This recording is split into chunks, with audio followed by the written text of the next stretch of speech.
Welcome back to another episode of the Who Asked Me podcast. I'm so excited because I am here with my homegirl. When I say we can talk so unfiltered, and it's so funny because we've actually never met in person.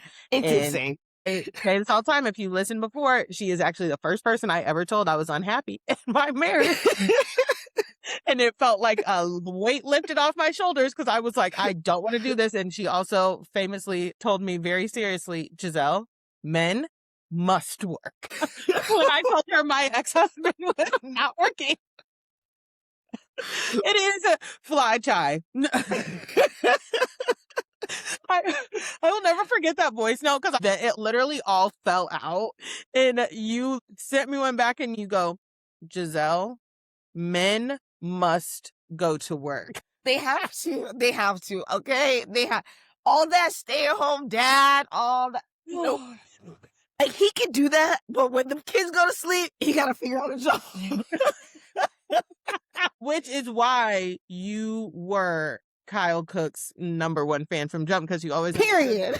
time to go to work. Oh my God. Chai, how are you? First off, I practice this thing called slow mornings where I never use an alarm. I just wake up when my kids wake up or life wakes me up. And today I set an alarm for this podcast. Okay. And me and my kids are sleeping over at my parents' house, and Samara is very strict. So the alarm was going off. I guess I wasn't waking up. She took I had the alarm, one on my iPad and one on my phone, and she just took them out of the room. I love her. She was fed up, and I was like, I'm learning a lot about astrology through her because my oldest is a Sag too, so we're like the same, but like that Capricorn energy is so different. Oh yeah. Capricorns are literally spicy Virgos. Like she's so strict. Like they are. They're strict. I love that. Sierra. And that's what I started to like Sierra's once I had Samara, because I could kind of see it in her. I was like, oh, okay. Very strict people. So today we are going to get into Summer House Reunion Part 2 and a little bit of Love Island USA, just because I have some things that I need to get off my chest. Y'all pissed me off already. But let's get into Summer House Reunion Part 2. Chai, on a level of 1 to 10, how infuriated were you watching this? Girl, honestly, like the first one I was like, I wish this was a baddies reunion, because I think I had said I wish Tashiki was here so bad, but then I was like, honestly, that would just be like, let's keep the violence white. So let's get Big Gretch in there and call Mariah Lynn and tell them that they're fighting for the right to say the N-word. They will have Amanda and Wes. They will be there immediately. They'll be there immediately. You know what popped up for me the other day? Not to get off tangent because we are on a strict timeline today. Mariah Lynn, Cardi B, and whatever that producer's name that Cardi B used to fuck with while she was on Love and Hip Hop. That clip right before she says, you know, if a bitch be for me, she be for me forever. But Mariah, it's just so funny watching Mariah Lynn and Cardi have a conversation, knowing what we know now, where we are now. And Mariah Lynn's like, oh, why was you not at the thing for new artists the other day if you do music? And clearly trying to be shady. And it's like, bitch, you're talking to Cardi B. No, it's insane because Mariah Lynn was the more established artist. Yeah.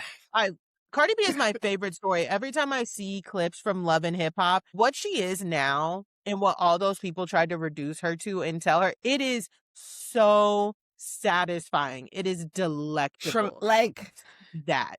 To see where we are now. I love it. I love it for her. I don't love a lot of things because I don't understand why she had to have that baby with the new one. Like, she pissed me off so bad with that. Okay, we won't go there. We won't go there. But I did find myself wishing Kyle holds a lot of regret when it comes to Amanda, and I understand to a certain extent. I just would love to know what type of therapy they were ever in.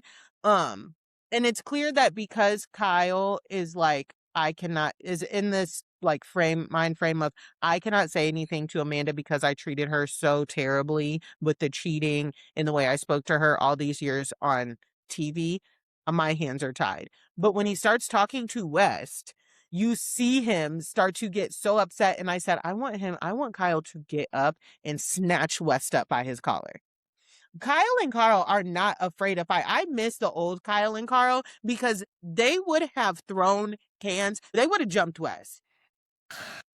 When Carl was like, why am I sitting next to Wes? in me, I was like, well, if he say the wrong thing, call me, I felt call that me, energy check from him Carl. out. I've seen they're damned if they do, damned if they don't, but there is something to having a plethora of poor options in front of you Mhm, and you choosing to look under the table and find the worst option we didn't even consider. Like mhm. the behavior is so like, did you know you're in trouble? No, no, literally. Somebody said, and I said this on my video, somebody said on one of my videos, I actually at this point would have more respect for Amanda if she sat down at that reunion was like, yeah, Sierra, we were show friends. If Amanda sat down and actually just said what it was, which is we were work friends, we were friends on the show.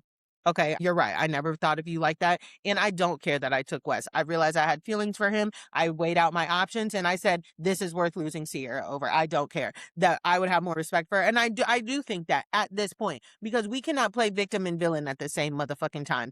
And I literally don't know why I let my better judgment betray me. But for a split second after this reunion, I said, man, I hope somebody in Amanda's life is watching this and is like, and while you were in Rome, I took in all of everything, right? All the things you didn't see, all the things that they showed us, and I need to talk to you.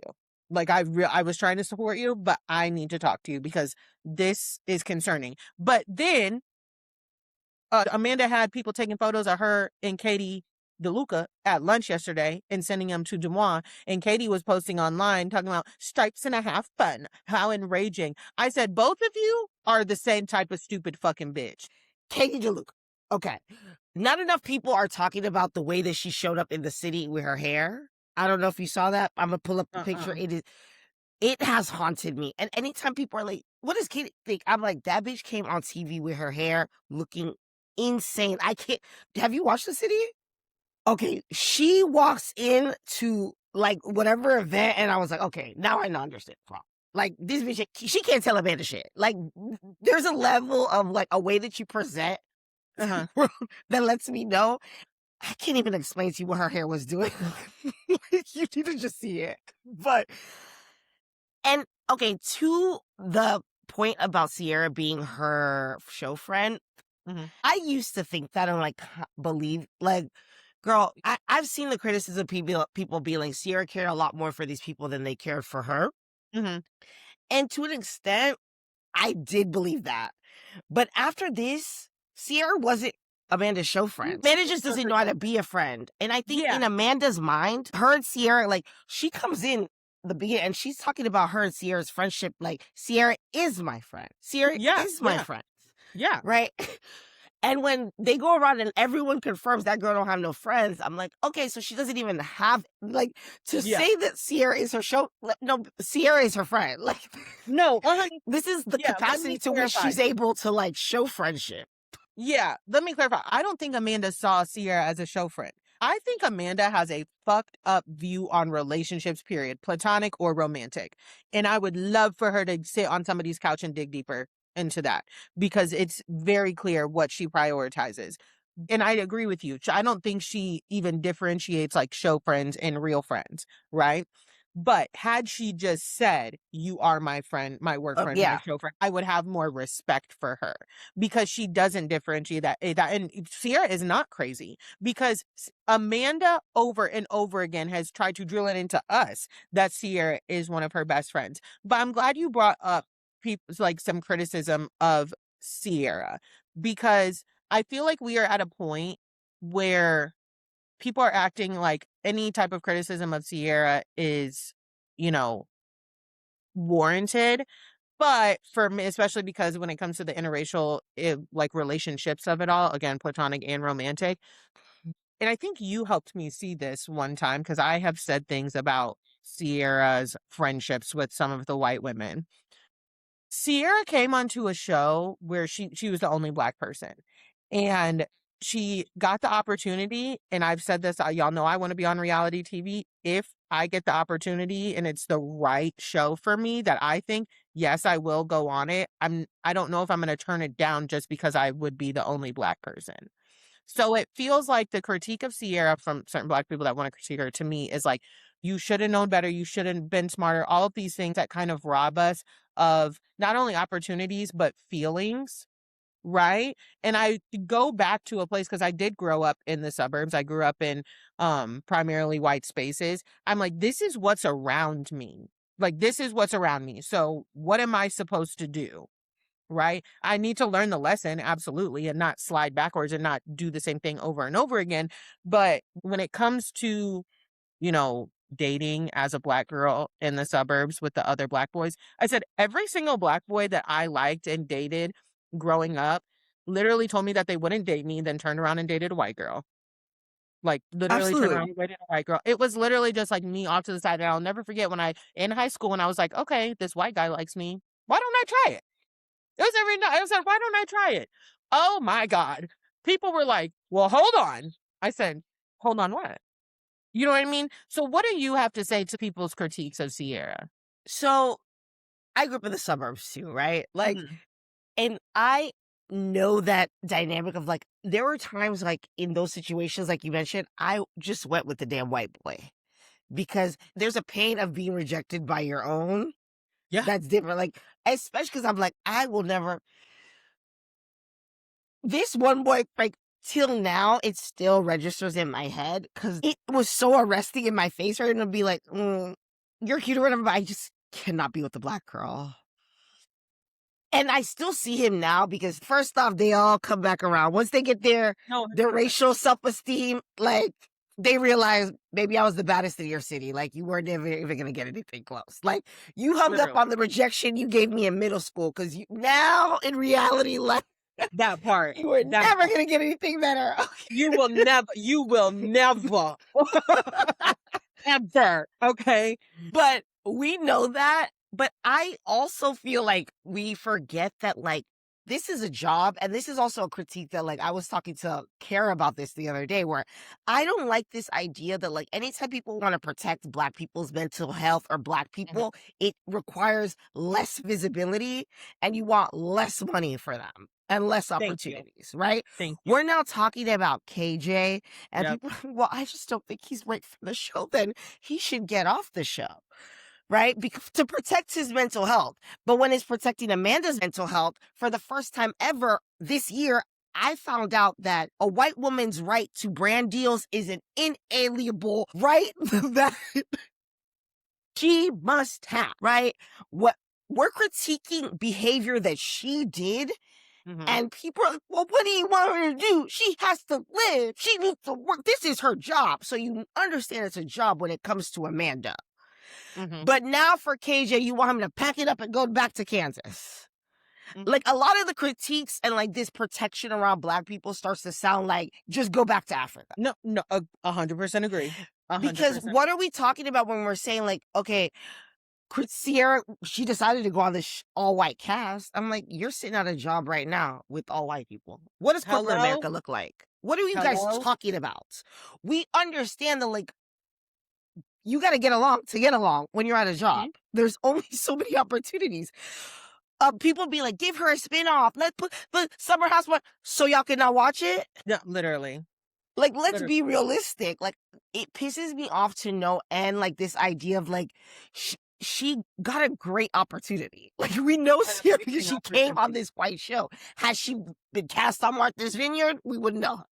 Don't worry, Thank it would you. be done and dusted. Preston Mitchell has been able to remain a mainstay because he already had a presence Mhm. online and like he's made it a point to like, you go see me and I'm going to talk about these things. Right. Everybody else is pretty much faded into the background. Well, I will say this. I think for me, with the friendship thing, Peyton Dix said this. Amanda Batula is that white friend that your mom always told you about. And it's funny because when she said that, I shared it. The white girls that there were some white girls that I used to be friends with that were literally like, I love you, right? I said, y'all want you ask me so badly, am I an Amanda? Yeah. And you're not Amanda Batula. But so I found it so funny, this like awakening of white friends that literally like maybe have the wherewithal to be like, am I Amanda Batula? And are actually afraid of being an Amanda Batula. Then you have the other ones that are just like, I don't fucking care. Like, I don't fucking care. Like, when this whole thing dropped, remember the first time I said Amanda Batula? Like, I just know, like, that's the type of bitch to tell, like, a guy that my hair's not real. 100%. Like, or to be like, when you start talking about it, it's like, does he like black girls? And it's like, bitch, I don't know, but he's talking to me. So we had this conversation. Y'all would be shocked whenever a white guy would be interested in me, and I'd be like, it's not bad. The first thing out of some white girls, does he like black girls? Well, what am I? And what do you mean, does he like black girls? Does it's he like also girls? so interesting in that aspect because girl. I'm like, oh, so now you realize that I'm different, right? You understand the of black womanhood now, right? When it comes to desirability and this man, you understand it. But in every other case, we're all the same. You're my sister. You it like that. You're my sister. I never even thought about it. But immediately a white man found me attractive. The first thing that came to your brain was my desirability and the lack thereof because I'm black. Like, it's at the forefront of your mind there. Exactly. So, a point I was making back to the Sierra and of it, because I now see a lot of people be like, I wouldn't be mad at her if this wasn't a pattern for her. What about Austin? And I say to that, can we please be so fucking for real? Mm-hmm. Okay. This is a show where people get drunk and hook up.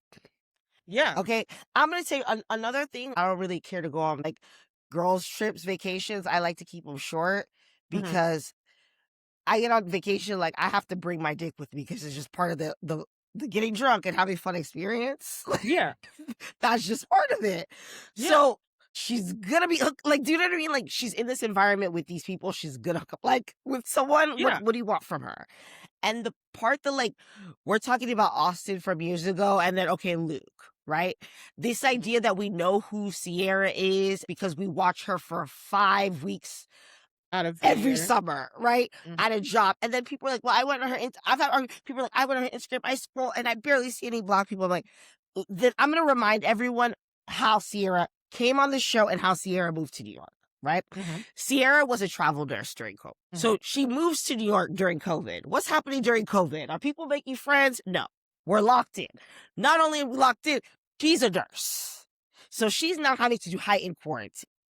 An opportunity now comes to her for Luke. Who I think they knew each other from like modeling here and there, and like he slid into her DMs, and then he took her to Montana. Like, we need to talk about he's just taking you home with them. So she then moves to the city. We've had storyline after storyline where she's talking about like adjusting to the city, making friends, right? Everybody listening to this, you're grown. You know it's hard to make friends as a grown up. Where are the places that we make friends at? Jobs. Hello. This was her job. She no longer does nursing. And even within that, I want to really like speak to the part of like people be like wanting to interrogate Sierra's blackness, which is everyone who wants to do that. It'd be people who, bitch, I'm going to interrogate your blackness when we get to it. It's that shit. Hello. But everyone wanting to do that is so silly because I don't even know why. It's not even relevant. So, like, because you thought that she was doing race traitor shit, like, Amanda, you're going to defend Amanda Batula now? Like, that to me is incorrect. And I think for me also, I said the exact same things as you. We see Sierra for, I think they filmed maybe 6-7 weeks tops out of a 12-month year on TV for 2 to 3 months. Out of 12 months, we do not know what other dates Sierra is going on. We don't know anybody else Sierra has dated outside of this show. Mind you, Sierra's a 30-year-old woman. I say the same thing about myself. People are always like, oh, you love interracial dating. I don't love it. I do it. I'm a very free person, whether you're a man or a woman, no matter what your race is. If I talk to you, if I like you, if there's an attraction, I have no problem exploring the attraction and nothing stops me. My mom. This is kind of a side note, but I have any, and I don't want to lose this thought, but I want to say, and it's shown, right? Like, if you want to talk about Zella, like being it shows that when you say that you like every time, it shows. It's not like, a lot of the girls be claiming bisexual, but I ain't never seen you with no girl. But like, because it gives them an opportunity to like, you get to present as like a queer, but I've never seen you with no girl. or people say that they do, but I've never seen.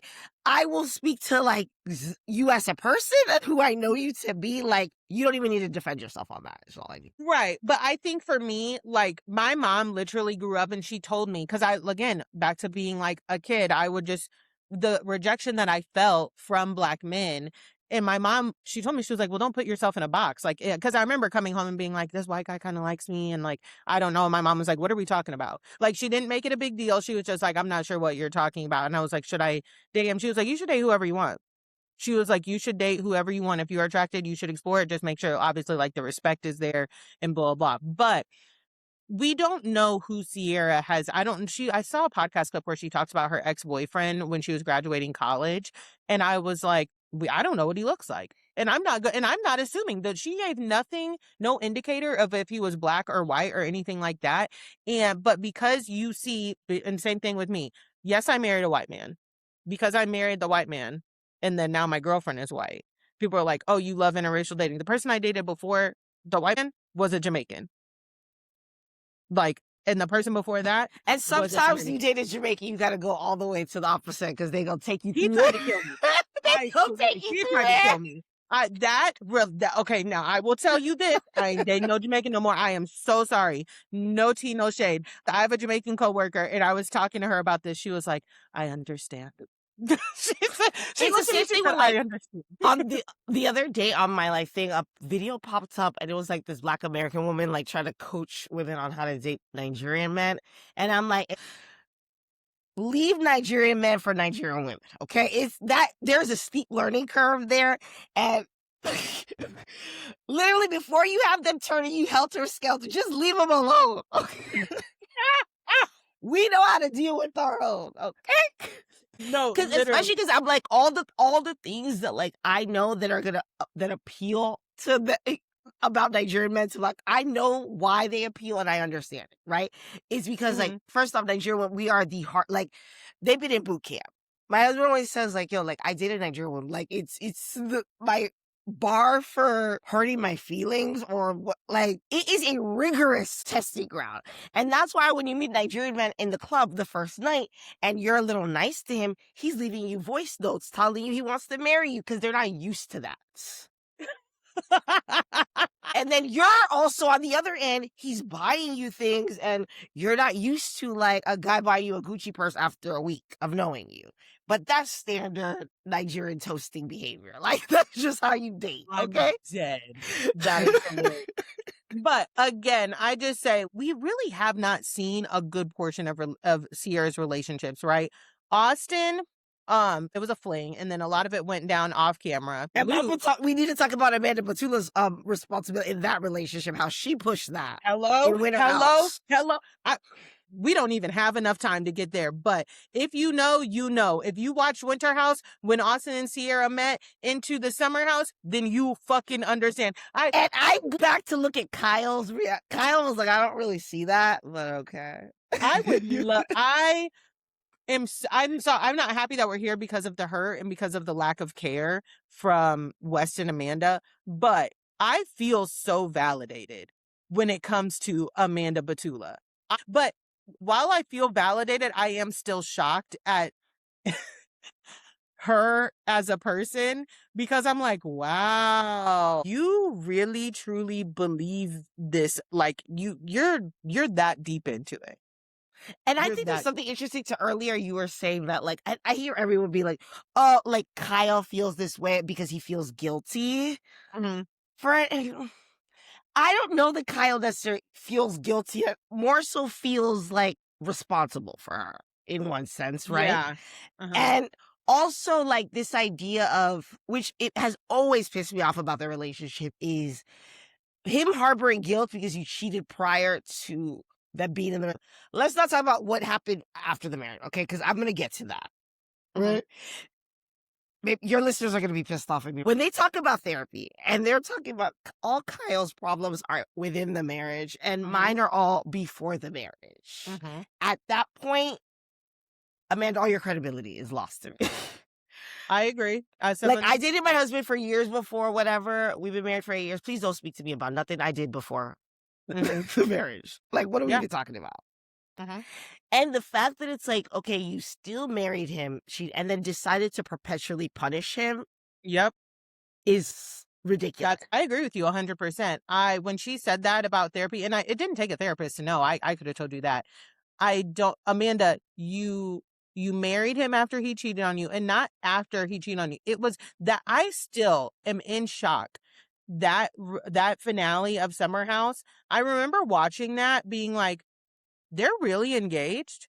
I remember being perplexed. I was truly as shocked as I was that her and West were hooking up when they got engaged. I'm not kidding. I was like, why are these two people engaged to be married after everything we watched this season?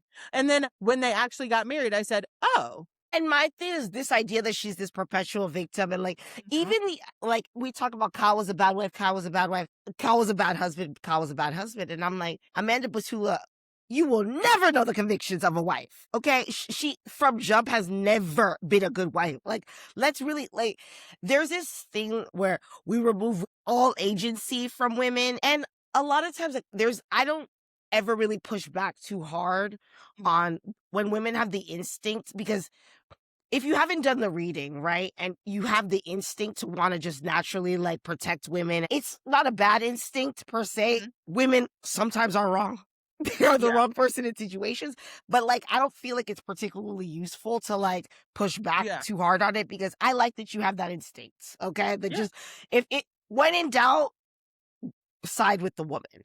Mhm. But specifically, that instinct to always side with Amanda Batula is how we created this monster now, right? We've never ever held her to task for anything at No. all. No. Like, in terms of like Kyle being this horrible husband to her, I'm sorry, you're not gonna like this. I don't think so. I do not agree. I think we all set different terms for what our marriage looks like, what it's going to be. Staying out late, you still married him doing it. And realistically, it was Mhm. either you go with him or not. He wasn't Mhm. going to stop doing that. So that is just not, I don't care that he was cheating, because you still married him knowing all the facts. Yeah, Whether, I do say that Amanda married him with all the facts. I think for me, I want to touch on something you said because, as we all know, I'm divorced. And like, I often still find myself like in my head, because to me, I was not a good wife. Like, I was not good at being a wife because I wasn't successful. Like, that's sometimes what I think about. And what do you I'm mean not you saying weren't that. successful in the marriage, you're saying? Yeah, because the marriage ended. Oh, And I don't know if I was good at being a wife. Now, that could be because I didn't have a good partner, right? To be a good wife, quote unquote, good wife too. And I think that the term good wife is subjective, right? Obviously, depending on who you are dating. And same thing with a good husband.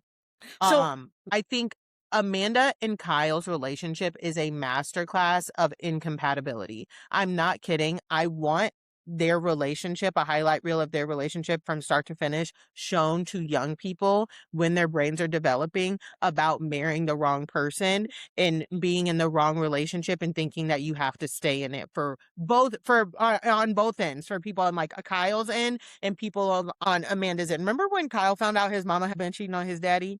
And he acted like he had the cheater gene.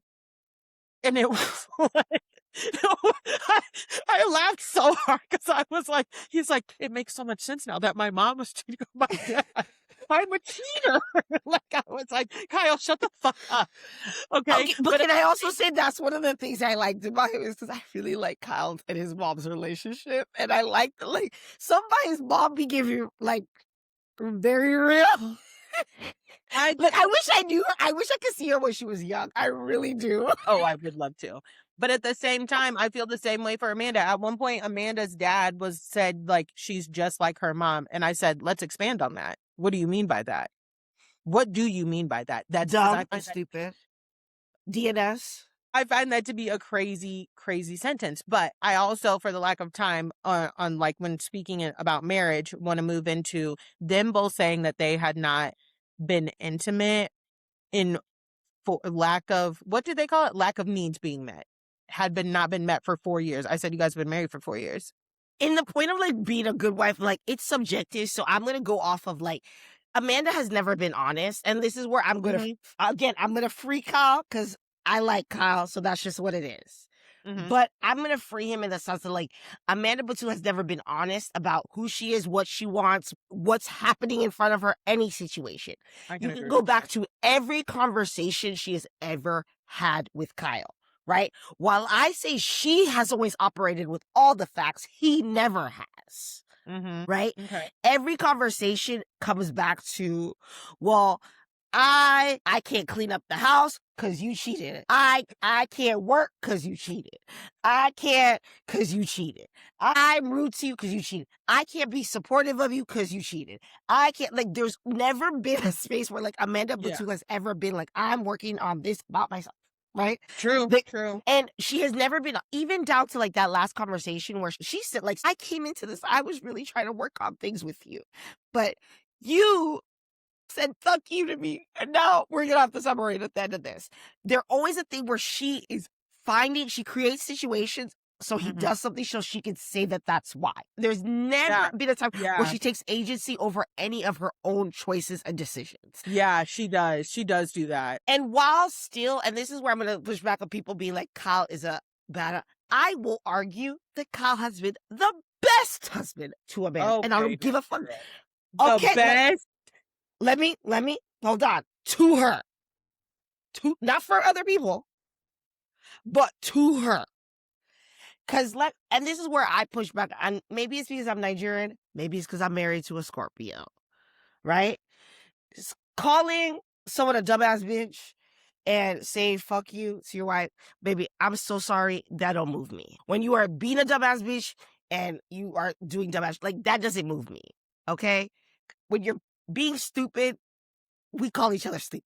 Don't be fucking dumb right now. That's how it works in my okay? I'm sorry. That's just not gonna move me. Especially this isn't, because to me, what I'm seeing is he's saying fuck you, but he's not saying this bitch hasn't fucking paid rent in 3 years. I still need an expansion on that. Like, why? And this is what is that? Protecting her. That's Kyle protecting her. At every point, there's so many opportunities for Kyle to be like, do you know that this does this? Do you know that she did this? Do you know that she did this? Like, how is it? We were joking about it when like Kyle would like look at a Sierra defending Amanda, and like I feel like in the forefront of his brain, he want to just be like, girl, do you know that this bitch don't vote? Do you know this bitch is racist? True. I understand what you mean there. And y'all know that I am of the belief when it comes to the fuck yous and the dumbass bitches. My ex-husband called me a bitch one time. It really didn't move me. That's not why I divorced him. I called him a pussy. I called him a motherfucker. I'm not saying... To be fair, my husband has never called me a bitch. We don't operate like that. But also, I have never, like, truly, the way that Amanda treats, like, in a friendship would never work for me. Right? Well, at every turn, and you can go back from every opportunity she has, like, her only personality is to shit on Kyle. That is the way she bonds with people. That cannot work. Like, I could not be friends with I someone couldn't like either. At the end of the day, being married to that person is crazy. Yeah. At the end of the day, it's kind of like the sibling thing. Like, you know, they say like, I can talk shit on my sibling. You can't talk shit on my sibling. That is how I operated up until the very end. I remember one of my friends was like allegedly hated my ex-husband, and she would say, that's funny because she hangs out with him now, but she would literally be like, you need to leave him, blah blah, he's this, he's that. And I had to tell her at one point, I'd be like, look, I am unhappy, we do gotta chill about how, because that's still my husband, right? I think I agree with what you're saying, and I'd like to expand on that, because I thought about, Kyle said something during the reunion, and when she was like driving home, like, how you talk to me. And he was like, Amanda, the way you talk to me off camera is vastly different than the way you talk to me on camera. And I remember a memory flickered in my brain to that. I think it was a season premiere of like maybe season 8 or 7 and or something. She broke all his stuff. I remember I got dragged online because I said, whoa.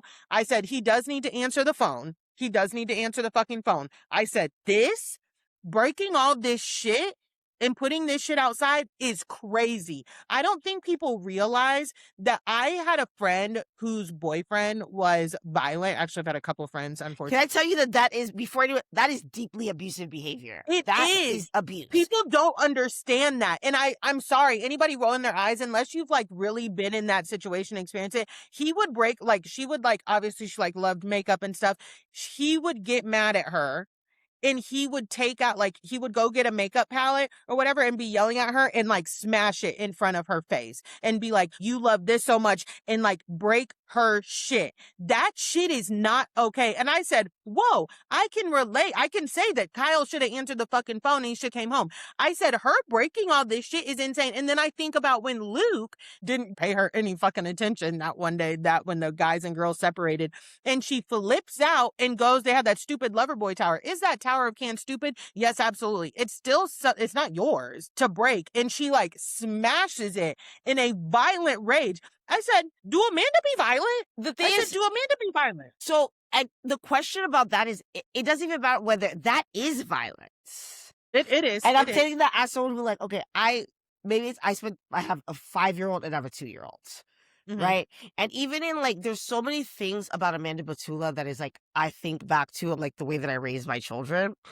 Even in like, I'm very like, again, the point I was making is like, when you haven't done the reading, your instinct, I'm okay with your instincts just being to defend a woman just because like system, like the way the patriarchy is set up, like she has less power in the situation. Right. But there are certain situations that do give white women more power, right? 100%. Visibility, 100%. being on television also Yep. in these situations. I think back to, if someone could please listening could find it, there's something where Kyle starts to talk about Amanda breaking DJ equipment and then he like pulls back on it. Mhm. I need somebody to help me find that.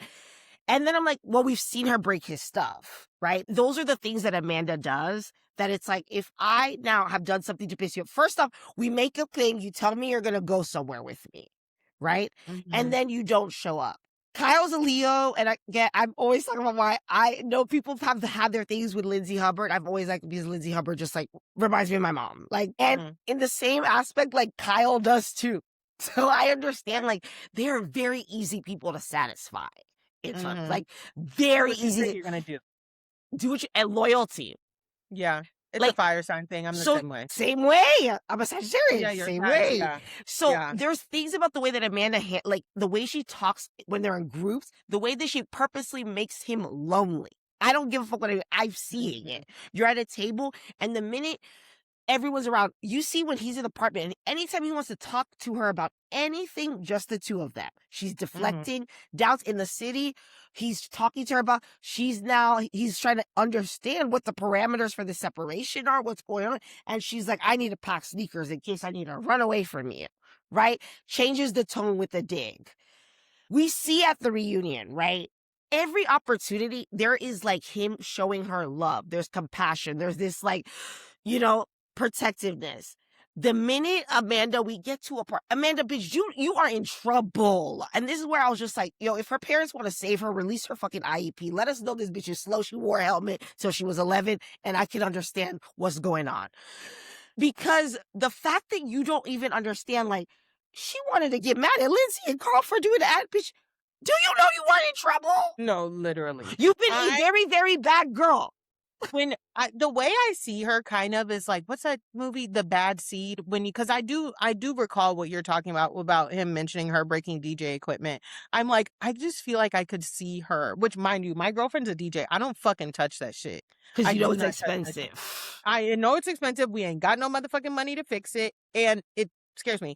I could just see her being like, you know what I can see her doing? Like, Megan is very protective of like her space, if like when she's DJing, and like if people come up to hug her and they have a drink, she's very much like, watch that drink. I can see Amanda just like dancing and having that drink and just being like a flick of the wrist and like tipping it over. But that's her whole personality in a nutshell. The way that she handles him. And then being like, oh my God, what? It was an accident. Like, okay, but girl. Okay, but when it comes to their lack of intimacy for 4 years, I had a thought because I thought back to my marriage. I was married for just shy of 2 years. Like literally, we had 1 month, and part of me was trying to take it to that 2 years just so I could say we were married for 2 years. But then I said, and then what? You're gonna break up with him the day after the wedding anniversary? That's diabolical. But we did not have sex for the last year of our marriage. And I remember the last time we had sex. And I remember being like in my head, and like we were in therapy and being like, okay, it wasn't that I couldn't have before this situation that I couldn't have sex with him anymore. I was like, yeah, like am interested. I am interested in having sex with my husband. And then we did it the last time, that what happened to be the last time. And we're going to get graphic. So if you're listening to this in the car with kids, please turn it off and come back. Oh, baby, you should have been turned it off. You should have been turned it off.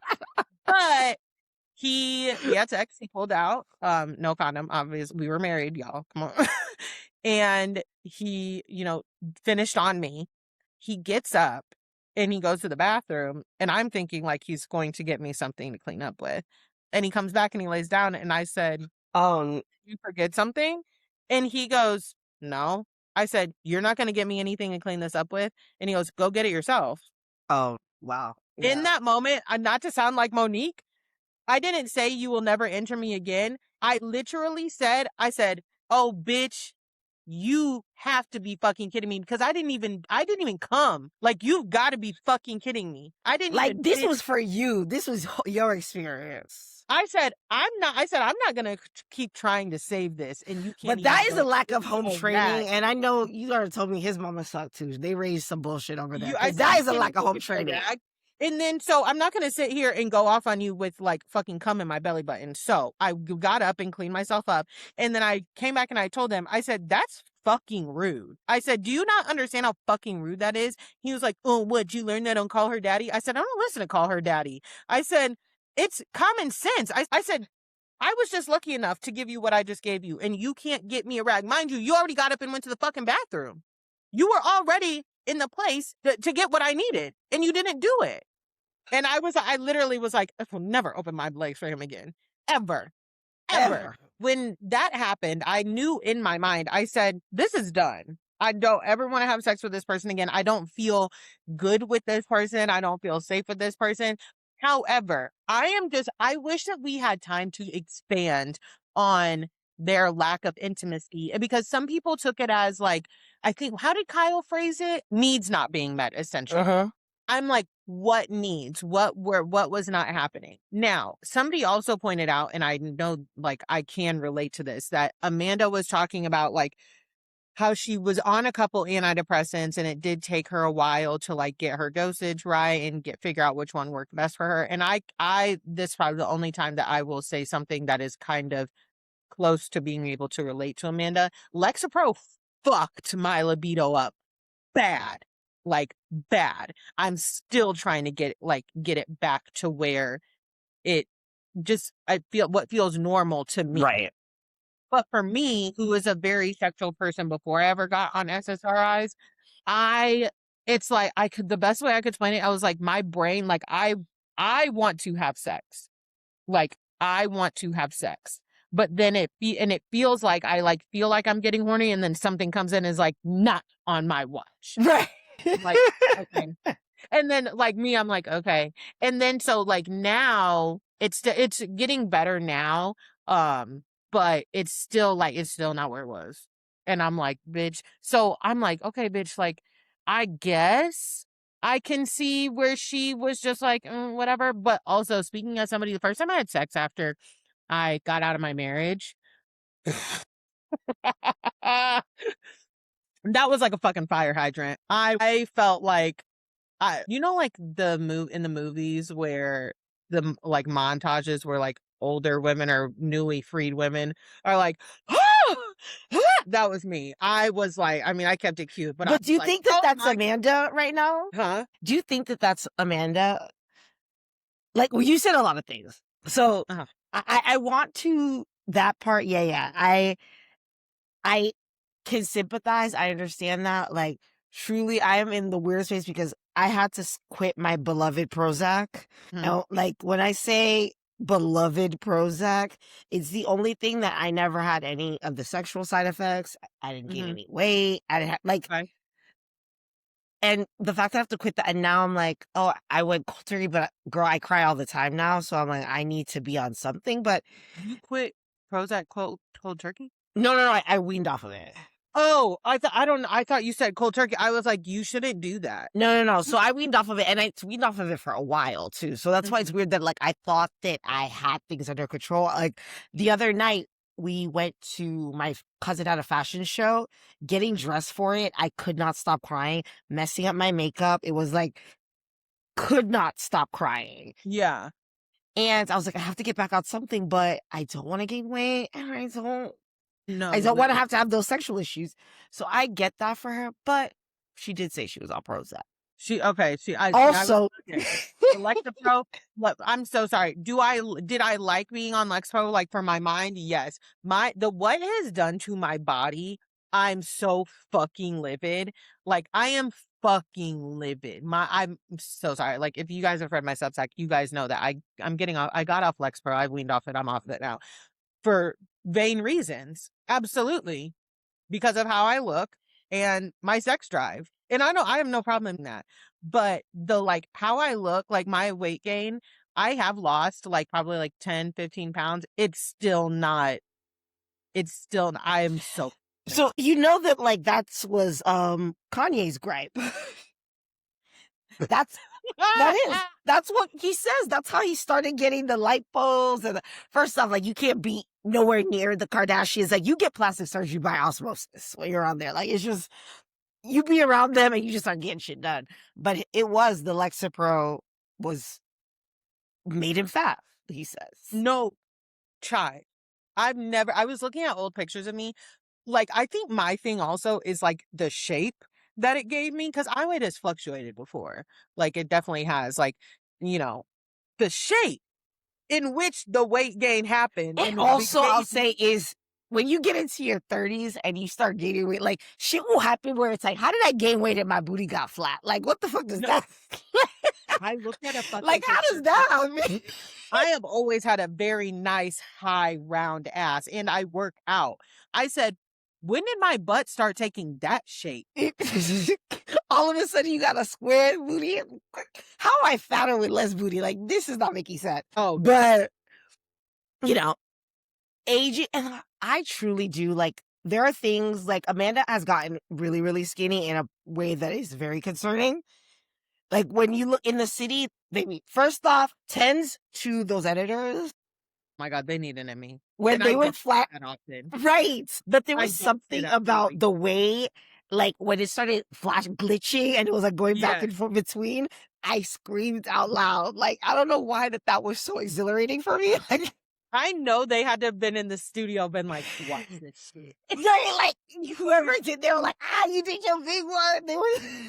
No, literally. I was like, whoa, what's happening? But also, I'm gonna have to give the tins to the producer as well, because that producer sounded equally as fed up and annoyed with Amanda as she tried to sound with them answering those questions. They said, we're gonna have to talk about that. We're not gonna sit here and talk like what's happening now is happening. And the look on her face, I said, that is a Karen. I saw Amanda's inner Karen sitting on that couch for that in the city. She was like, I've never seen somebody so tight lipped. And as a girl in my 30s, I love seeing my white peers start to turn into Karens. It's very funny to me. I love to see what level of Karen they're starting to turn, my age group is starting to turn into. She was like, Can I just tell you, it's scary because for so plug raisetoresist.com. I have a platform where I talk about parenting is a political act yeah. and specifically having children. You Mhm. start to realize like I get very resentful of white women because it is like we talk a lot about the ways that like whatever white men are blah, blah, blah.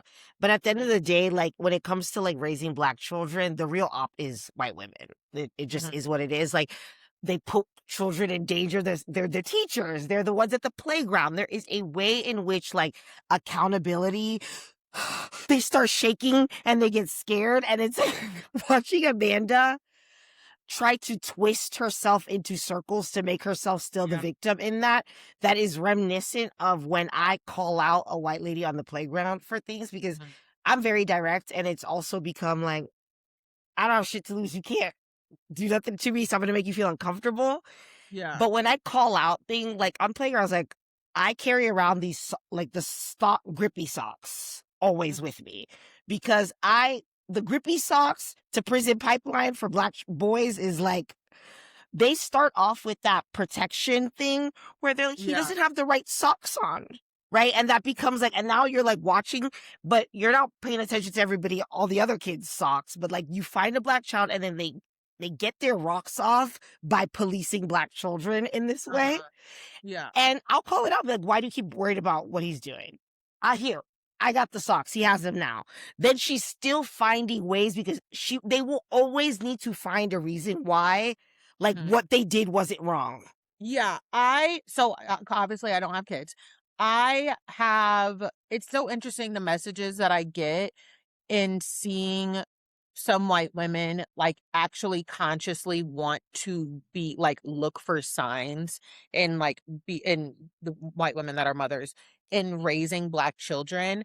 But sometimes I'm like, why are you messaging me? Because I do not have kids. I can't like I you know me. I respect mothers. I love mothers. Like, but and I'm a person who has a lot to say about a lot, but I don't know about one of the scariest things for me, much as I want to be a mom, I'm so scared that I'm going to fuck it up. Like, so I can't offer any advice outside of what I grew up experiencing. And I would encourage, while I appreciate, people looking to me and like being like, oh, like I'm trying to be a better mom or whatever. I'm not, okay.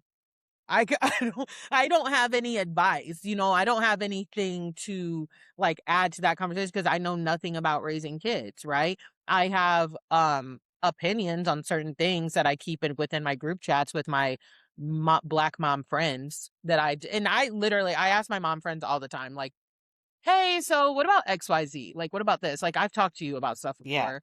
And I would argue that, like, because you are scared to fuck it up, that you'd be a better mother than most. Everybody says that.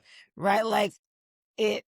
And I cannot wait for you to have a kid. I cannot wait for that experience. I can't wait for you to have a daughter, because, like, Yeah. honestly, I do believe daughters are like God's proof of love to us. My I'm mom very says clear the about same that. thing. I My mom's like, genuinely it is. I have two of them, and I feel like, honestly, I feel like one of God's favorites. I cannot believe that I get to raise these two black children, and especially they're gonna be black women. And there's like this, I don't know. I just feel every day my like mom I'm so says that. lucky. I cannot believe that. Yeah. She like don't get me wrong, I have an older brother. My mom loves my brother, obviously. My mom loves her kids. Like, if one thing to know about my mom, she loves her kids down. Like, and not in a weird way. She will literally that's why I always wonder what Amanda's conversations are about with her parents. Because my mom is the first person to tell us that you fucked up. That was not my mom will literally be like, do you think Not a week goes by where I do not think about your mother telling you that you can't be in that lady's house when you were dating that grown man. Like, I'm not even joking. I think, tell them the story after, but I think Okay, about it all the okay. time. So when I was 21, I dated a 35-year-old, as I have said on this podcast multiple times. And this was a learning experience, very pivotal. I learned a lot about womanhood really early. He was getting divorced.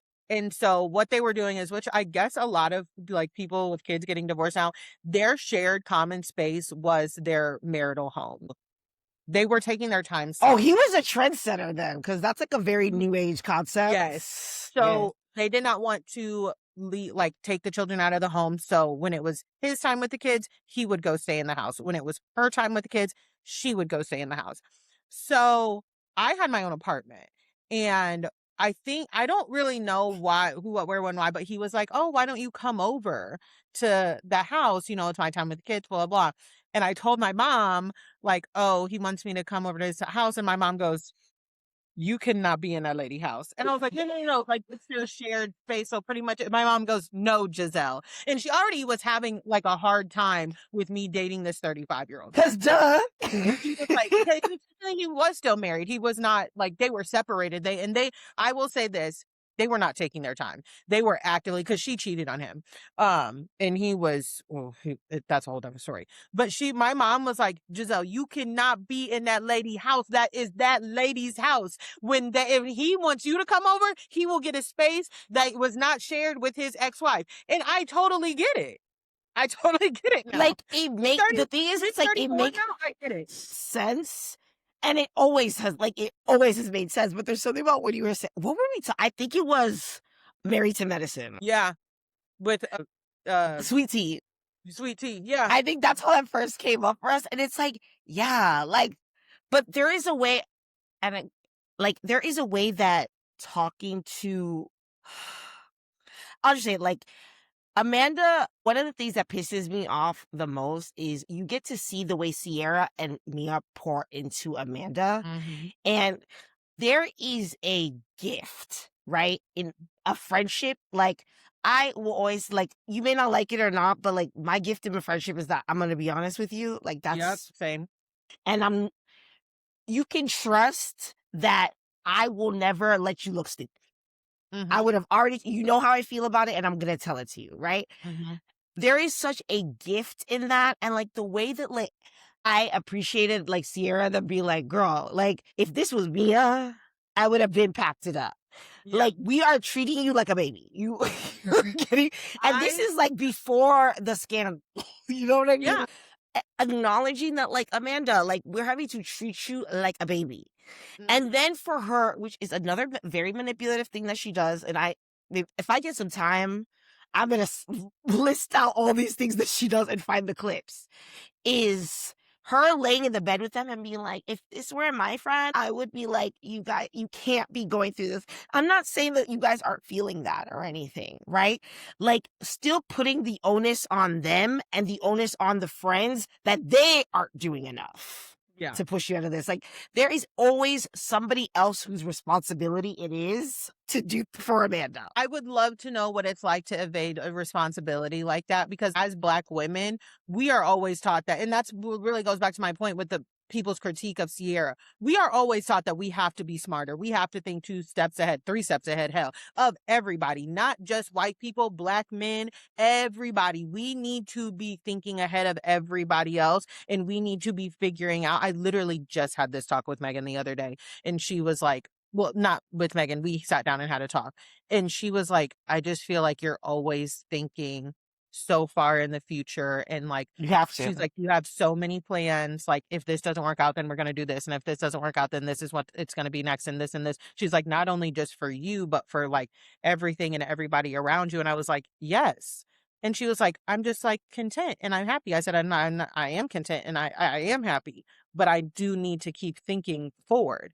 Right. And I need to project every move. You know what I mean? But also for me, also that's because I have goals that I have places that I want to be, Right. things that I want to do. And I have to take responsibility for where I want to be if I'm not doing what I need to do to get myself where I need to be. That's on me. One of the things that I learned getting a divorce, and when she told Kyle that he wasted 10 years of her life, I was like, oh girl, like you really truly don't get it. Everything you have is because of him, so fuck My that. mom drilled into me, like, Giselle, you have to forgive yourself. Like, I said something like, I was like, he wasted my time or something like that. My mom was like, well, did he waste your time or did you like, and one of my main things was I could have stayed in that marriage like another 3-ish years and just like put my head down and been happy. But I have a fear of time wasted because it's not a non-renewable source. Right. I have a fear of it. I always have. So my mom was like, you have to forgive yourself. Amanda needs to understand that she has ownness in her and Kyle's relationship, just as Kyle does. And she needs to forgive herself for it. There's nothing wrong with it's like saying like, I got caught up in this. I thought that this was the best move for my life, XYZ. And I own that. And I come to terms. I've learned where I fucked up and where my mistakes were. And I put this in this box and I put it on a shelf and I look at it as a reminder every time I am met with something similar or someone similar. I think back to, oh, I remember when I've already learned this lesson and this is how I'm going to move differently. It does not seem like she moves that way. Well, because also, like, I don't think that she believes Kyle wasted her time. That is something she says because she's projecting what the audience says and people say based off of what she has presented. Okay. Like, she doesn't like, let's be honest. It's the same way when she said in the reunion that, oh, she wants to have children with someone who's ready to have children with her. I thought right? that was so fucking bizarre. But Kyle didn't say anything back, right? Knowing good and damn well this bitch can't wash her ass. And like, did you see their fucking apartment? Dude. Chai, please don't get me started.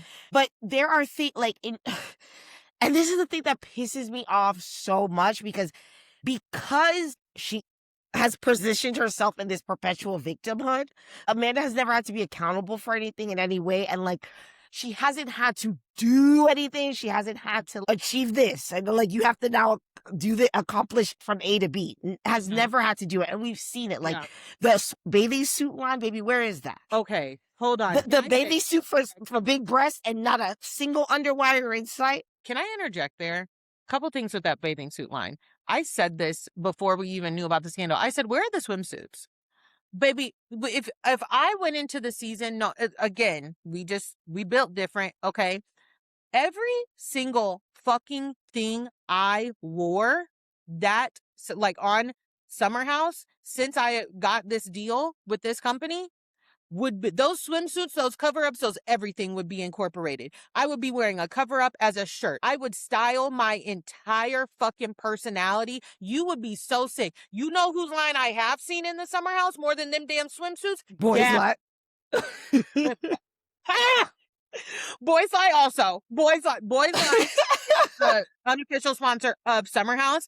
But Daphne, I've seen multiple Daphne sets in the Summer House. And I think she wore one of her swimsuits when they jumped into the pool at the end. And then You think so? I don't think she's ever worn them in there.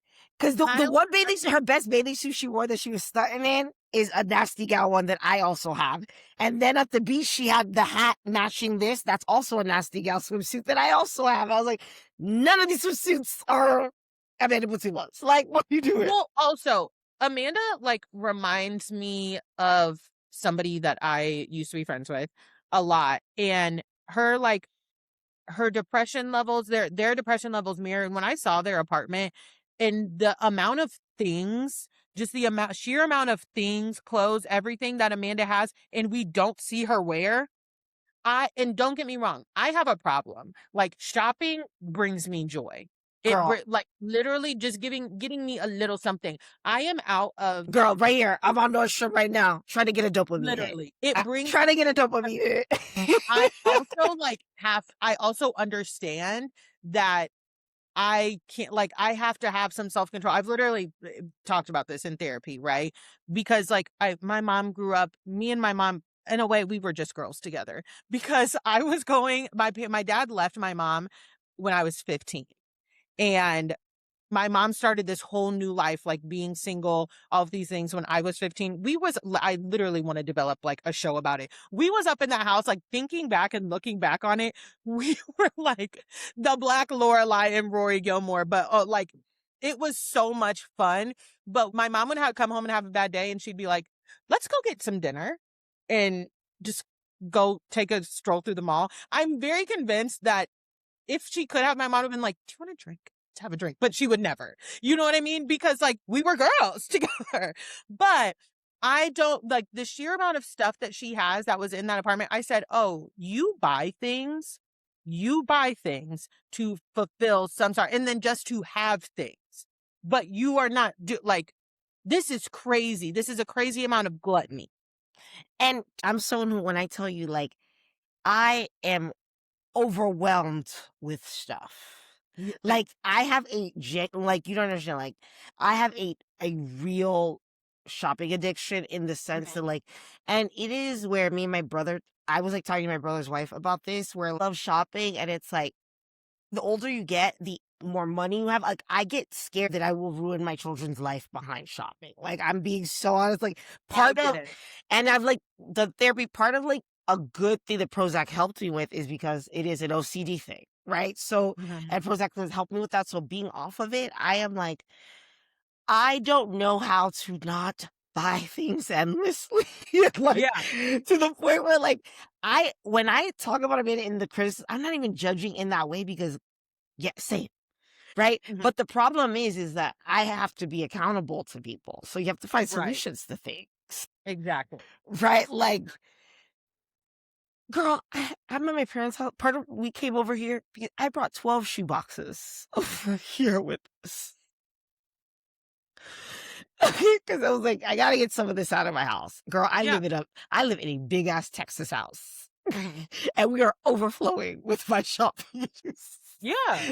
So like it's real. I get that instinct. My issue with her isn't even like it's happening. It's the fact that like she doesn't acknowledge that it is an issue at all. Mhm. And that Yeah. this could be a hard thing for someone to live with.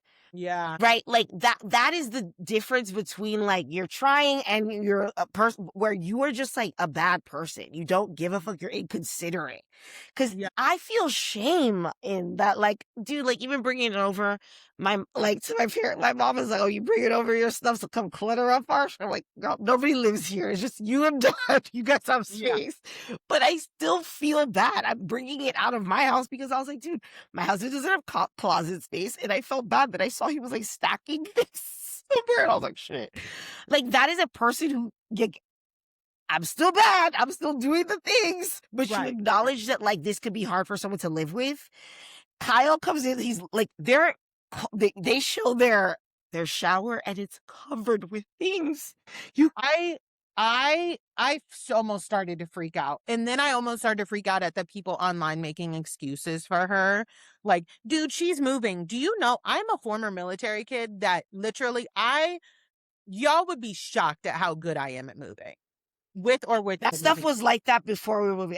I know a new mess, and because I be telling that lie. Like when people catch me in my hoarder's den, I be, oh, we just started moving. The movers are Ah, coming today. Girl, I know that lie, so I know what a lived-in mess is, bitch. I know that. but I agree with you. I do want to circle back to like the friendship thing because I will say this. Me and my black friends were talking about this, and it really like I had to think about it because I do have white friends. Black women friendships, how we view friendships and how we view relationships, not with just each other, but everybody, it comes from a place of honesty, no matter what. And I always say, not all of us, we are not all one band, one sound, right?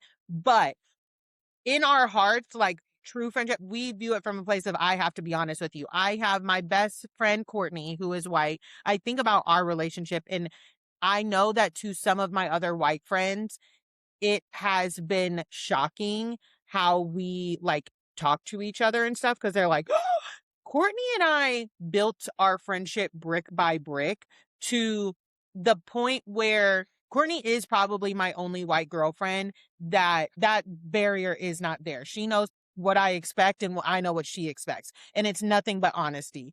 And there's no coddling there. But I will say we had to build it brick by brick. There was a lot of instances in our friendship and our lifetime where I was like, Courtney, you have to be responsible. You have to do this XYZ. And there are times also where she's like, I get what you were saying. Do not talk to me like that. Please do not talk to me like that. And I can respect that. Right. I can respect that. Right. So that's why we have the friendship that we have now. And it's funny because again, I have had white friends that are like, you and Courtney, like, I don't get your guys' friendship. This is our relationship. And I don't have that relationship with you because we have different relationships. I have different relationships with everybody. But I can be more honest with Courtney than any other white girl that I've ever been friends with because Courtney has never, ever, ever shut tried to shut me down or like equate something to me being like black, if that makes Right. sense. Like I said, the other white girl that I was close with, she would be like, does he like black girls? "Oh, well, like, you're very blunt." And I didn't like, I remember one time, like, I told her, I was like, "Hey, you did this, and honestly, I've been like this and because it hurt my feelings." She's like, "Well, how am I supposed to know that it hurt your feelings? You're like tough." And I was like, Okay, "Because I that tough specific, can I men." ask you a question as someone who did, like, I wanna know your opinion on that. That toughness thing. I noticed a thing in friendships when I would be in conflict with a guy you're dating, Mhm. and they would suddenly be like, "Well, you are really intimidating." I'd be scared to tell you that too, right? And these are Mrs. Girl, like, girl you know what I mean? Like, women's, but Mhm. suddenly when you see, like, there's a situation with me and a white girl, like a dating situation, all of a sudden you're so ripe to see his side of the story or be like, "Well, you are, like, real," it's easy for him to be intimidated. I can see why, like, suddenly, like, I'm like a big scary bitch now. Yeah. Yeah, yeah, yeah. I have, again, never had that issue with Courtney, never had to, have that I'm conversation. not No, it was other guys that I was dating that would, like, stop like, I'm not gonna even gonna lie to you. I remember one time, the Jamaican I dated, that's who got me pregnant, and I had an abortion, and, like, obviously, things that I think this might have been before and that, Shrem, but can we talk about the beauty of, like, telling your abortion stories is another gift that women give each other? Like, that is yes. very, It's taken me a long time. I still haven't told the story in full, like, in public, and I got but like, just admitting to it in yeah, that yeah. way is like, It took what me a while to, like, admit my friend had an abortion right around the same time I did, and she was like, "Giselle," she was like, "It's already a traumatic experience." She was like, "He left you alone, like, pretty much dropped you off and was just like, 'See ya,' and you didn't hear or talk to him for." I said, "No, I was by myself." Like, legit by myself. She was like, and I did, and I shut myself off from everybody. No one knew what was going on. Like, obviously my friends would have been there. And actually the one friend that did know, she was like, again, that was my maid of honor. I think back to all these things and I'm like, you actually were not my friend. You did not show up for me whatsoever. But I had this friend before I had the abortion. He was on bullshit. Like, it was just such a tumultuous, like, 3 years of him and I going back and forth, and he was a DJ, shocker, and he was DJing in, like, he used to DJ in, like, Nordstrom's, but then also, like, in clubs, and at one point, he DJ'd in, like, this really hot club in St. Louis, and it's so funny because 2 of my friends saw him, and one of my best friends, Shanae, she saw him in Nordstrom, and she turned around, she goes, "I'm not even walking past that motherfucker because I'm not, right, like, my right, goodness." But then the white girl that I was friends with, she goes, "Oh, I saw him and, at whatever bar club." And she was like, "And I walked up and I just said hello because I wanted to be mature." First of all, bitch, you spent the least amount of time with us when we were dating out of everybody. But now all of a sudden you feel the need to walk up and say hi to him. You walked up and said hi to him because you wanted to be seen with the fucking DJ in the booth and make it known to everybody that you fucking knew him. But loser, literally loser. Either way, because you're a fucking clout chaser. Either black way, ass bitch. you literally are not a good friend. He dogged me the fuck out. I would never fucking like. Her and I used to live together. Her exes walk right past me. Don't talk to me. You know what's up. Right, And it ain't even got to be like nothing like, my God, Giselle's over there. He's over there. Just don't talk to me. You are girl. not permitted to My because now friends' you dog exes me. be more scared to see me than they are to see them. Yeah, literally, literally. And so I remember being like, "Are you fucking serious right now?" I was like, "There's no need to go up to him." And my Back on old younger times when I feel like that situation remind me of, like, where I, like, didn't even expect loyalty. literally, And no, it no, breaks my heart sometimes when I think about, like, I have gotten so used to, like, well, I can't expect them to be there, like, and this is yeah, when I was a much younger, you know what I mean? Like, and that's so sad.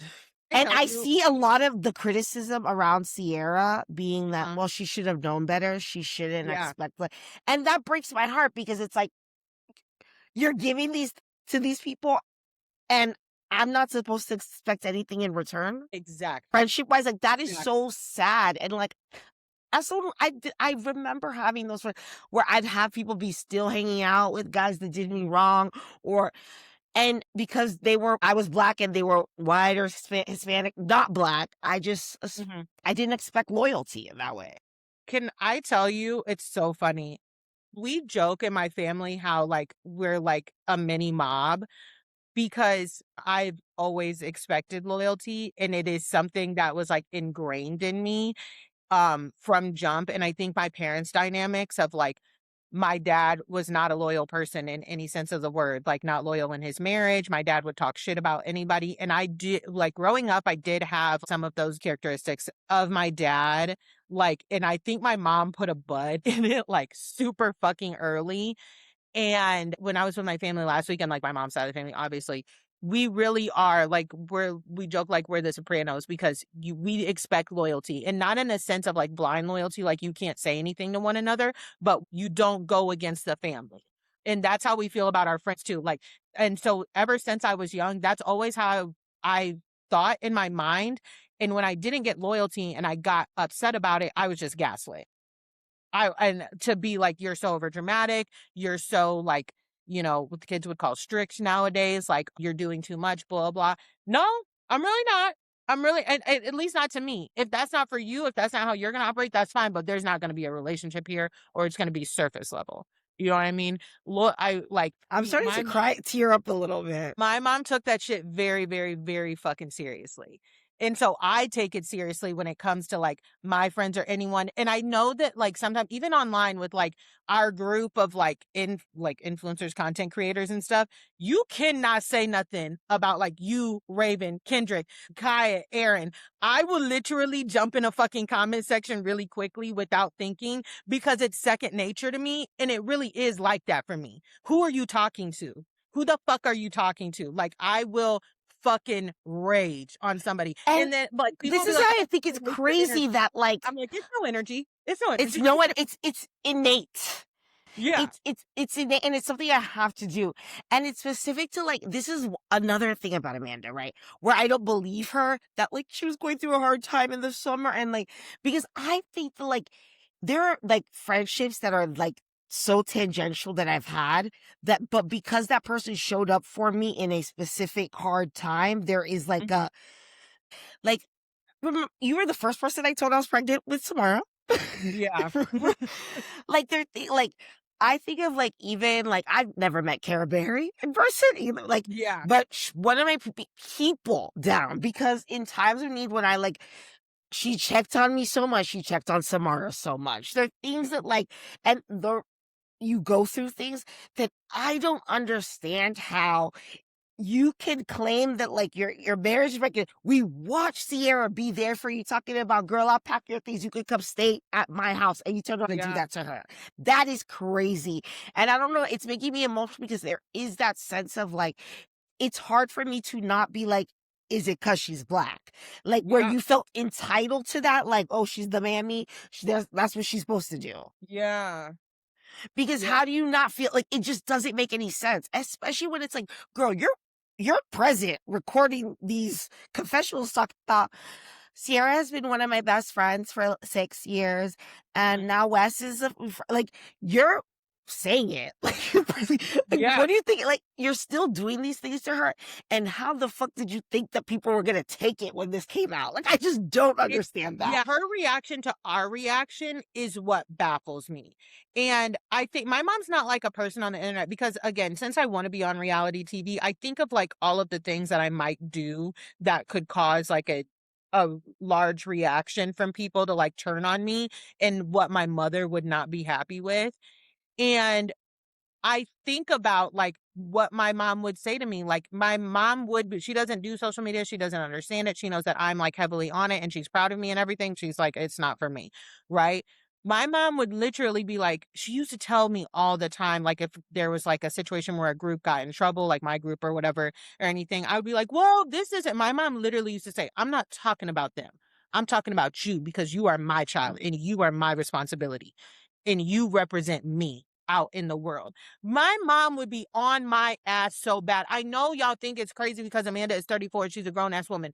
But if I did this and then I got on a plane and went to Rome, my mom, if she did not get on a plane and come and snatch me up, she would be blowing my phone up, telling me how fucking disappointed she is in me for running around, getting on a plane and running around as if my actions have not affected others and not deeply affected others. to the point where I'm in Rome sniggling and giggling with some maid. Girl, She is was that literally is so that a deep. cultural difference? Because I don't know. I had a friend who's very close with her mom, and I remember, and I was close to that mom for a while, and there was something that clicked for me, and this is like once I had Kamsi at this point, that when we like stopped being friends, her mom was just like, well, it's not my place to judge my kids, and like what was going on where the other one was like, he was dating a crackhead. That comes when like your kid is gay or something, not like when they are doing things. And it's like, terrible then things to whose people. job is it? Like Literally. it broke something in my brain, because it is, for the rest of my children's lives, I am responsible for them. As long as I'm on this earth, I'm responsible for them. They are like, anything that they do, like I truly am like, I don't understand parents who like stop talking to their children for any Mhm. behavior, because at the end of the day, like I'm the person who's responsible for teaching them, guiding them, showing them the world, like that. And any like there are very few things, and I've like really sat down with the data again. Race2resist.com. You could go to the receipts.race2resist.com. I have like gone through 26,000 of all of anything relating to parenting, data wise and study wise. So you can type in any question that you have about parenting, and it will pull up like what the data says Mhm. on it. So I have not seen anything that where someone has these parents who did everything great and showed them everything, and then they just deviate completely. Yeah. Okay. So short of my child being a damn serial killer, and even then, I would be like, I'm gonna still go visit you in jail every day, right? I would have to turn you in, because it's a public. I can't have you just out here killing like Right. one or two people. Forgive me. Mhm. All right, I'm sure you had your reasons. Okay. Oh my God. But like wherever it is like, I didn't teach you this, I didn't show you this. Yeah. Like I'm sorry, there's just things that I do not understand how you arrive here, and you said like you got to, and this is again where I'm like, release the IEP. Release the IEP so we know, because there is something fundamentally that's not connecting. Like when Wes goes back there during the and he's like, you can't really be like snappy. Both of them. Baby, you got this moral coaching you? Literally, when Lindsay was like, I've been here for 10 fucking years, I can do whatever I want. And Amanda goes, so have I. I said, and see, this is part of the problem. You don't understand. You think you and Lindsay on the same playing field, and you're not. Down to Lindsay told us her Carl and Kyle, OGs, season 1, casted, make the same amount of money, and they set it up that way. One band, one sound, and that's why I was respect out of all 3 of them, no matter what the fuck was going on. They said, but we are going to have this finance meeting. We're going to negotiate, and it's going to be the same all the fuck around. You don't make the same amount, Amanda. They told us that. You told us that. So for you to sit here and be like, I've been here for 10 years too. Bitch, shut up. And for you to be rolling about, like, I'm sorry, like, there's something in that, the fact that she thought she had a right to be upset about that Uber Eats commercial. Like, there's something in that is, do you know how crazy that is? Like, do you not know you're in trouble? Like, the fact that she thought she had a leg to stand on, and it was, No. and the thing is, it even, like, it gagged Lindsay fat, where she started explaining herself, and then caught herself, and was like, and I can do what the fuck I want to do, man. Like, because I all the things she was not prepared to have to defend, because a man does the person. No, Lindsay in this form is my favorite. You know, I love that white woman down. The way the PR started working, and then it dropped, and she said, and I can do whatever the fuck I want. Because it's like, she wasn't even prepared, because there is no world where somebody like Amanda, you have something to say right now? Bitch, are you stupid? Like, yeah, Andy, just because Andy presents a question to you, don't mean you need, like, you truly are the... Well, what killed me also about Amanda this episode, to like bring it on home and wrap it up, is the fact that, actually, 2 things. One, when she sat there and she told us, when Andy said, "What conversations have you guys had?" And she was like, "That was definitely a private conversation." I said, "I know." That is the part that enraged me. I said, "There is no way. I have spent 10 years of my time watching this show, watching you come on here. You run up to the camera every goddamn season. Can't wait to tell us what the fuck Kyle been doing. Can't wait to spin a fucking narrative about your husband, about your marriage, and tell everything. Be so honest. Lay it all out there. Sit at a table and have the whole fucking house critique your relationship. But with Wes, you sitting here talking about that's a private conversation. I said, Andy, I said, somebody has to push back. Somebody has to push back. I felt like I was watching a WNBA game. I was like, technical foul, technical foul, technical foul. Okay, so Andy says she was gone for like 20 minutes. Lindsay says an hour. But the fact that you're first chair at this reunion, like, this is where I am like, release the fucking IEP.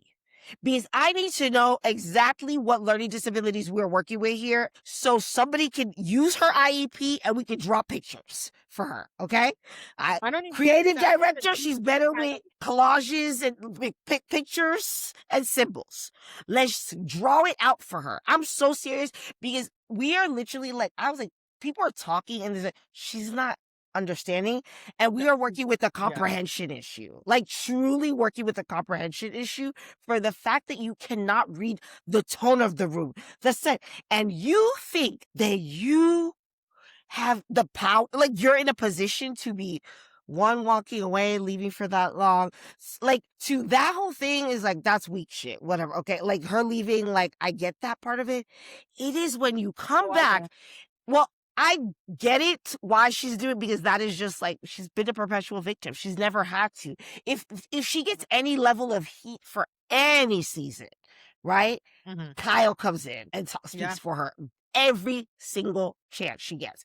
And see, I need to hear more from Andrea. Hold that thought for me, please. Andrea, we got to bring that back.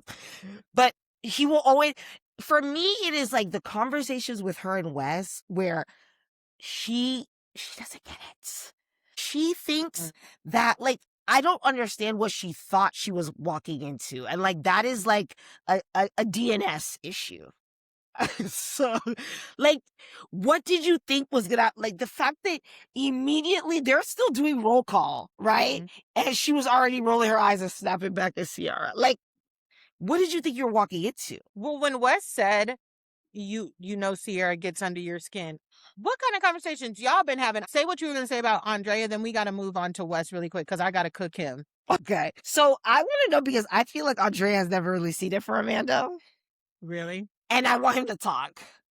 Because, like, I don't even know that I, like, know Andre. And that's what I think is interesting, is that I don't even know that I know, but I know that he is more than willing at every opportunity to pipe up and say something sassy about Amanda. And this is prior to anything. I'm curious. And because he was so quick, even as the city things would be like, Amanda didn't come to our wedding. Like, okay. But in that clip, everyone keeps pulling where Danielle is like saying that, he, to me, is him being like, good answer. That's a good answer. When he turned with that camera and was like, click. And then remember back then, he posted it. He posted that. I'm not joking with you. There is something there. He does not like that girl.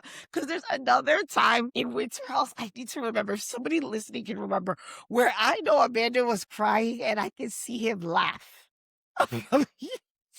And we need Andre to the floor. I want to know what that was.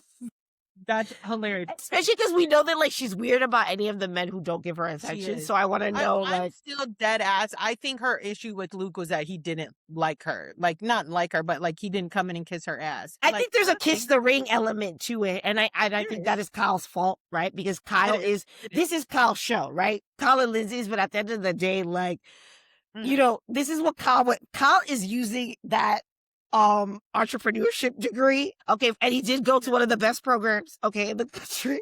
He's using that every day with this show. Here, man. I will. Okay. Me and him at our standing desks. I do love a standing desk. I know everybody thinks I'm weird for that. I do love a standing desk. I want to shift gears to Wes. And like, look, everybody's like, why are we spending so much time talking about Amanda? I've known Amanda for 10 years and I say no, like on this show, in the terms of this show.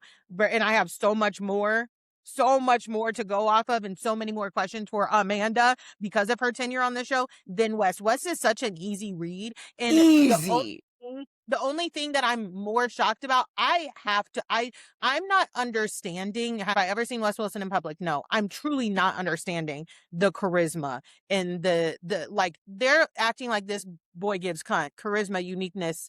What is it? What's the N? I don't remember. And talent. Like I think understand. it's that people are just not familiar with the archetype. So it's like, you get me? Like, if you have it, I'm like, from the Midwest. I'm literally from like an hour and a half south of where Wes is from. Wes is literally like the worst white guy I grew up with accidentally becoming famous. I almost put some names out that if you went to OTHS, you would know, but I'm not going to do that because I don't want to put them out there. But like, it's like them becoming famous. And it's like, well, they actually act the same as they did in high school and in college. Like, this dude fucking sucks. However, what I did find shocking is to learn exactly how desperate Wes is to be famous and stay famous.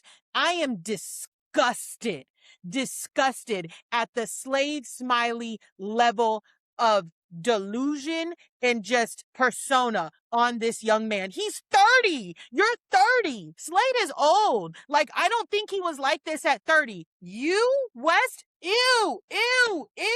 Like, what is wrong with you? Everybody, I'm sorry. I don't give a fuck. I'm judging every single content creator, internet personality that is his friend, that is going up for him. These people are still going up for him. Yeah, his little fuck ass like complex friends and the little white girls that he loves to hang around with are like, oh, he's never been anything but nice to me. Wes is only nice to you for a reason. Brianna Chicken Fry. I hate that I know your name now because like earlier in this year, I didn't know who the fuck you were. He is only nice to you. He fucked you. He fucked you and then he left you. You just didn't care because you were still getting over that short country boy. Like, that's why you didn't care. You used Wes for what he was and your feelings were not involved. Them two lesbians he hangs out with, they want to lead with love and lead from, sorry, that one that cooks pisses me the fuck off. Like, I don't you want to even know lead with that and act like people. we're all insane? We're all insane? Like, you're insane. You guys benefit from parasocial relationships. And then when everyone is like, hey, this is actually extremely fucked up what these people did, you guys are like, don't be parasocial. Shut the fuck up. Like, are you fucking kidding me? Don't tell me not to be parasocial when I was supposed to go up for Wes. Literally, I was supposed to go up for Wes because his mama was a fucking gynecologist. Y'all was acting like he got the degree through osmosis, like because his mom was it. Like, gynecologist doesn't mean you're a good person. One of the worst gynecologists I ever had was a fucking white woman. Quiet as is kept. I'm ready to start a rumor. Why was you bringing every girl that you met ever that you talked to down to meet your parents? She harvested organ. What's she doing? Okay, why? No, because like when everybody kept saying like, drugging the girls and stealing eggs. What's happening? I said, what the fuck does his mom being I remember 3 seasons ago when he joined, I literally kept asking people, I said, what does his mom being an OBGYN have to do with anything?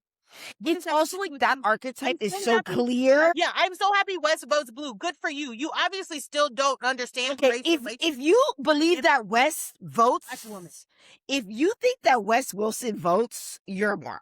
I'm so sorry. That boy don't vote.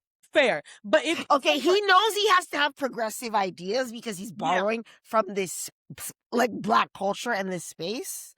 And maybe it's because I'm like, y'all don't see him so clearly. Yeah, like, right. Wes is the type of guys that would like take me to a studio to try to get their rap career off. You know what I mean? Like, dated me for a little bit, but now you need to be seen with this black girl so you can look like you're part of the culture.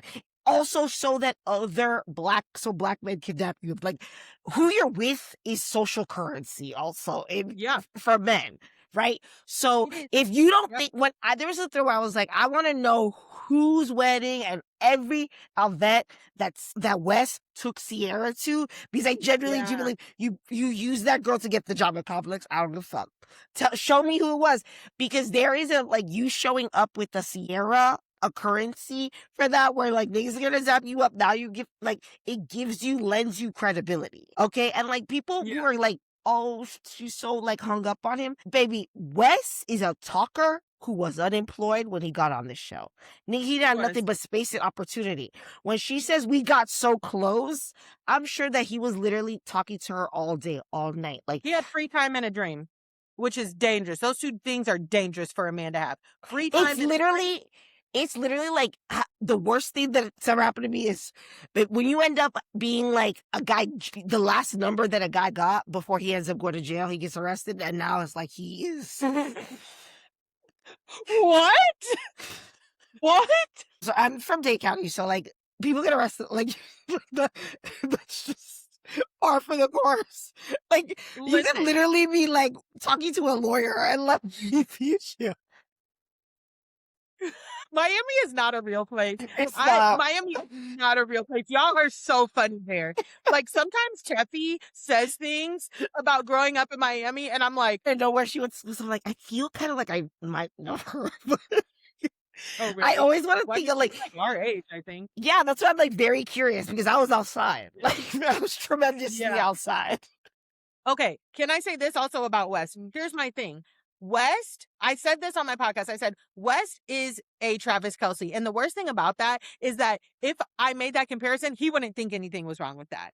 1, 2, I don't give a fuck about what West puts out there about his politics or how he may or may not vote, because the people that he surrounds himself with and how he treats Black people around him is what matters. First of all, let's talk about how West treated Sierra in the first place, right? And I'm not even going to have the conversation of like how Sierra allowed West to treat her. Shut the fuck up.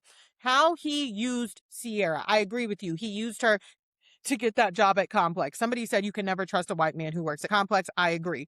Then he also used her to be this big, scary Black ex-girlfriend to use Miha and manipulate Miha into saying, this is why we can't be in a public relationship. This is why you cannot ever come to the house. Sierra will freak out. She'll be super rude to you. She will make your life hell. And then the fans will make their life hell because they made my life hell because they like her so much. He always is using Sierra in some way, shape, or form. And now it's, well, Sierra's being mean and getting under Amanda's skin because she's so mad at me. And it's like, again, everyone's like, how is he like talk about politics and so progressive, but MAGA Barbie is his co-host? Because they're friends, because they think the same way. I don't give a fuck if you vote blue, if you treat Black people like shit and you cannot understand the race dynamics when it comes to not only this situation, but other situations. Sophie Cunningham, the way she acts, the way Caitlin Clark acts on the court, towards these refs, towards these fucking assistant coaches, and how Black players could act, could never be a thing. Sophie Cunningham be throwing bows and hands left and right, and then when a bitch gets in her face, she's like, "Get away from me!" Oh my God, she was the worst type of bitch to play basketball with because you hit me. You hit me. And okay? I've done a little deep dive into her and like the way that the framing of her moving and being saved from the niggas, and now she got her white, like that is disgusting, like truly disgusting. And I don't know nothing about like, I don't like sports. Okay. I don't know nothing about hockey. Like, but the framing of the way that she moves cities, and it was like, they got her away from the scary Black girls, and now she gets like, that's disgusting. And that is like, that is why someone like West is on a podcast with someone like her. Well, not only that. So, the Indiana Fever is the team that she's on now. And that team, the whole organization is extremely problematic. So right now, they had a reporter removed from their media room because he reported on Caitlin Clark's, they put out a statement about her injury or something like that. And then he reported the facts. Like, he did his job as a reporter, which I guess it was a little bit contradictory to what they said. So then they had him removed from the media room. And then so everybody's going up because they're like, the job of a reporter is not to extend your press release. It's to report the facts. Who does that sound like to y'all? What does that sound like to y'all? Right. Quickly. What does that sound like to y'all? This is who you're supporting. Like, please be fucking for real. Wait, can I say one thing real? Can I say something real? One quick thing that you just reminded me of about the West thing is in that statement of when he, like in the text that he wrote to KJ. Oh, yeah.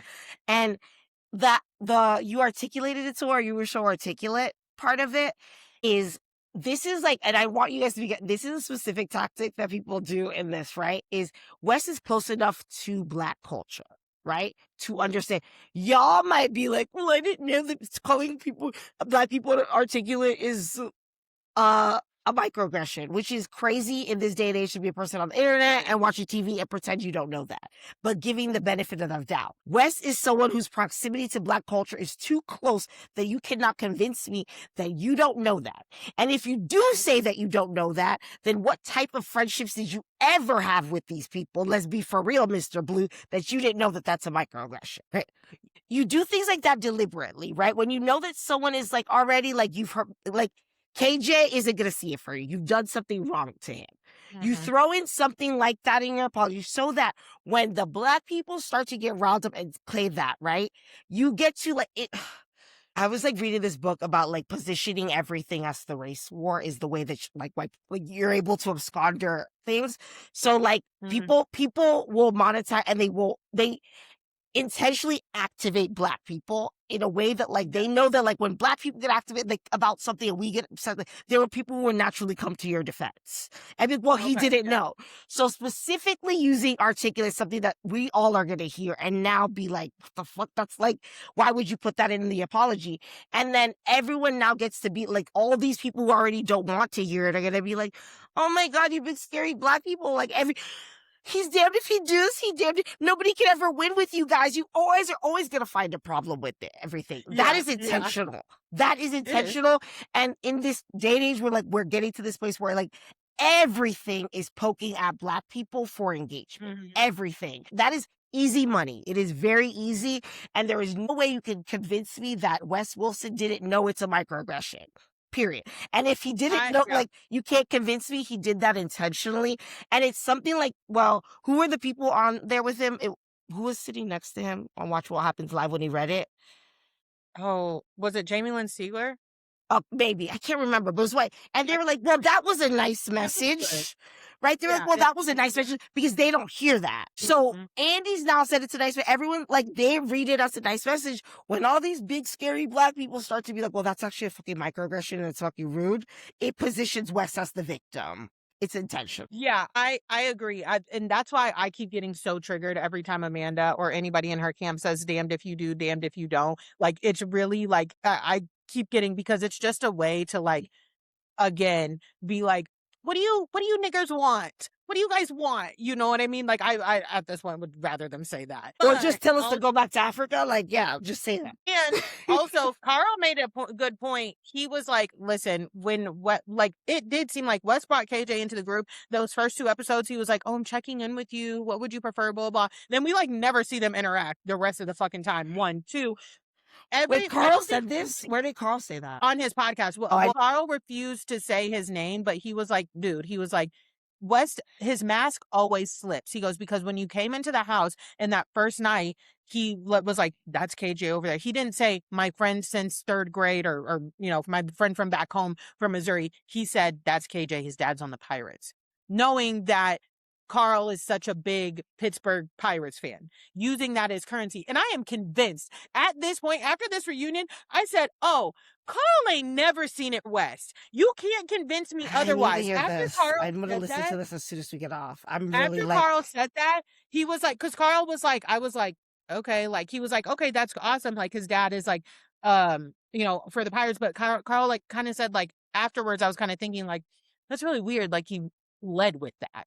I said, Carl ain't never liked Wes. He ain't never liked that boy. You can't convince me otherwise. And that's so interesting that he saw it that way. Because when Wes said that, I saw it as, again, I was like, well, this is a nigger that matters.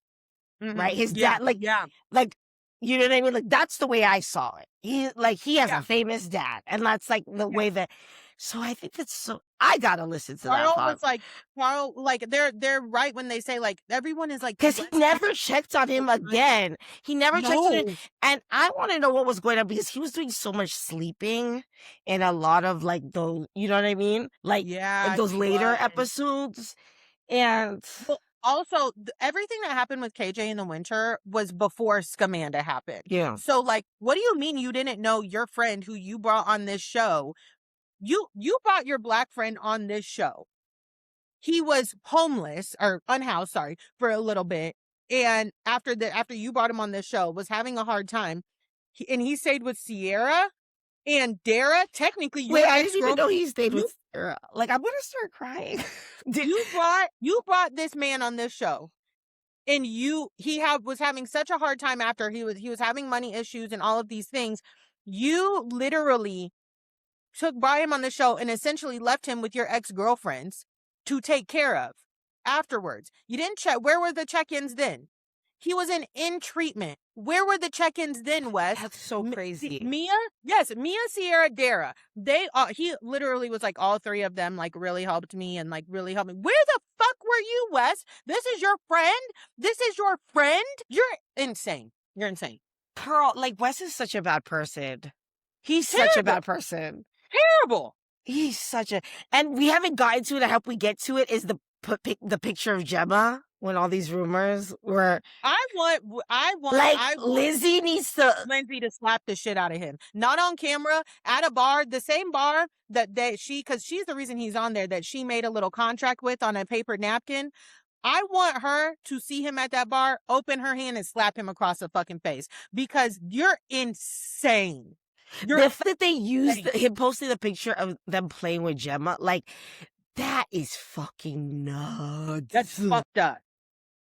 That's fucked up. Like, to cover your shot, that's crazy work.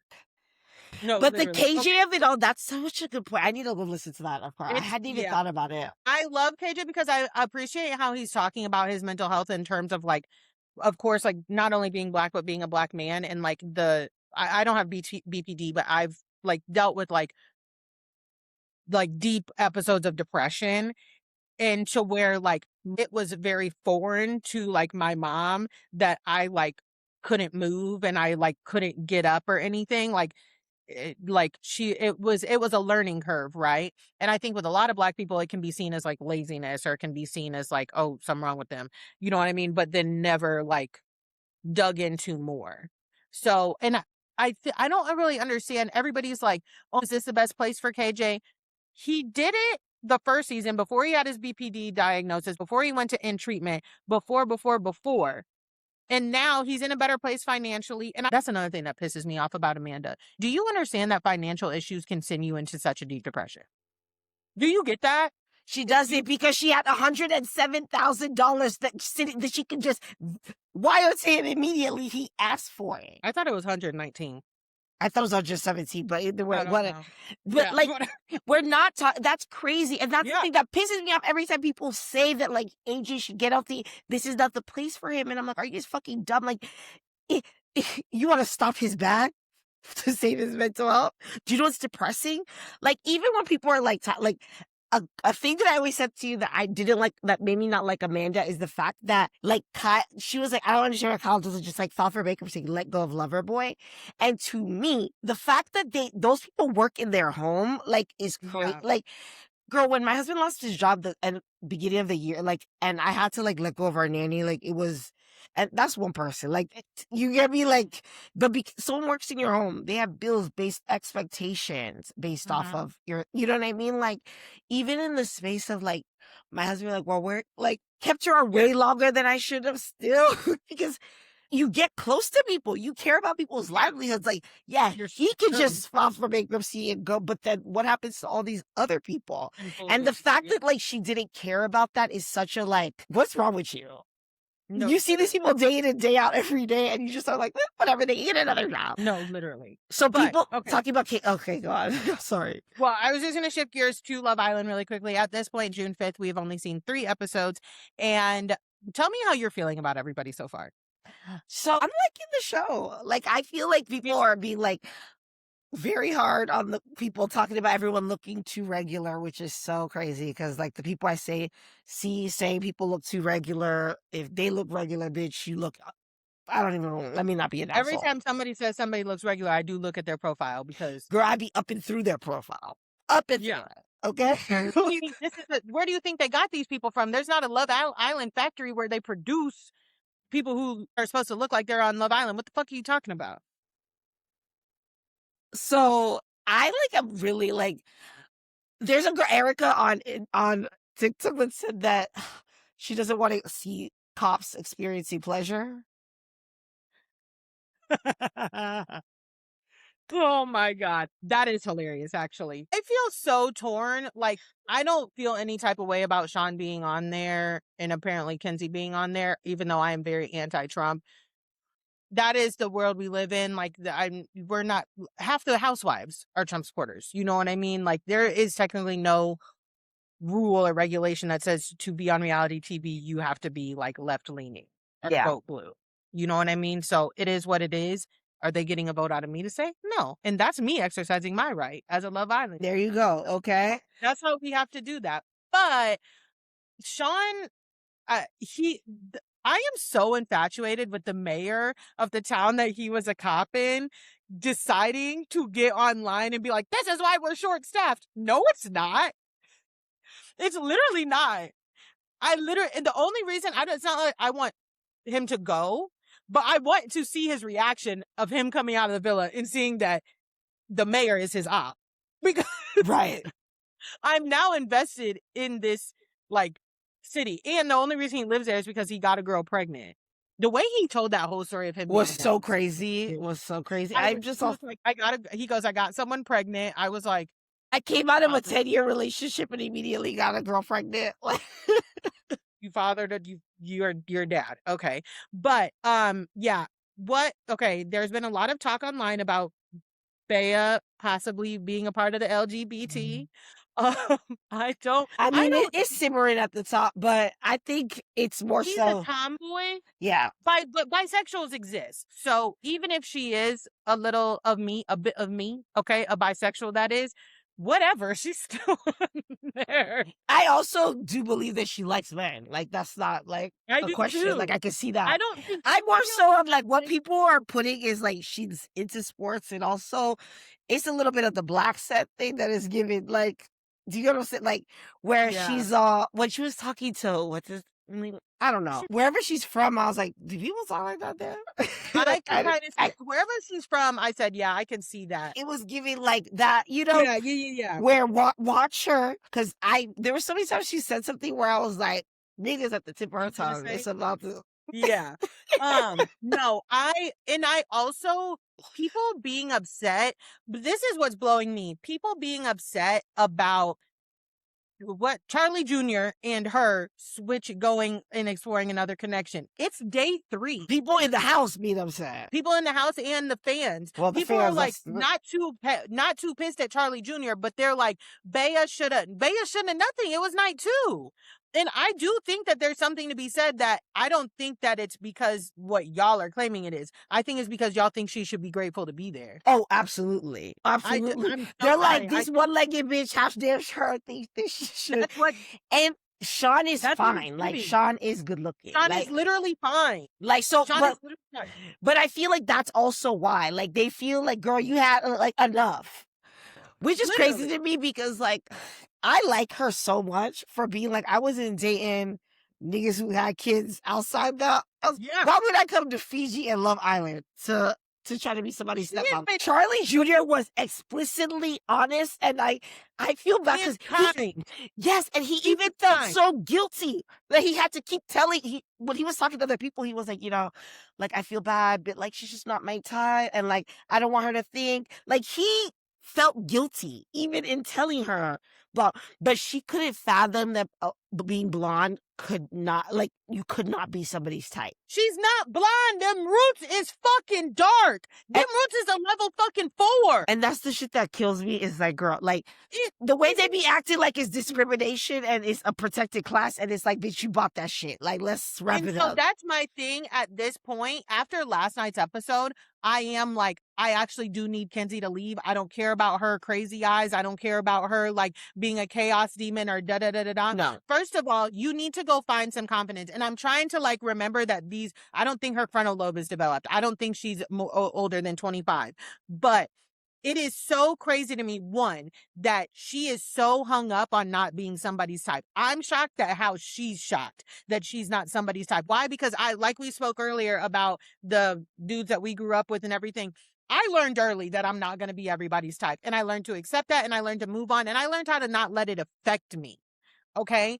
And not only that, at one point last night, she said, Gabriel, I can tell he thinks I'm attractive. I said, oh my God, the way you talk about attractiveness and desirability actually drives me crazy. Do you like him?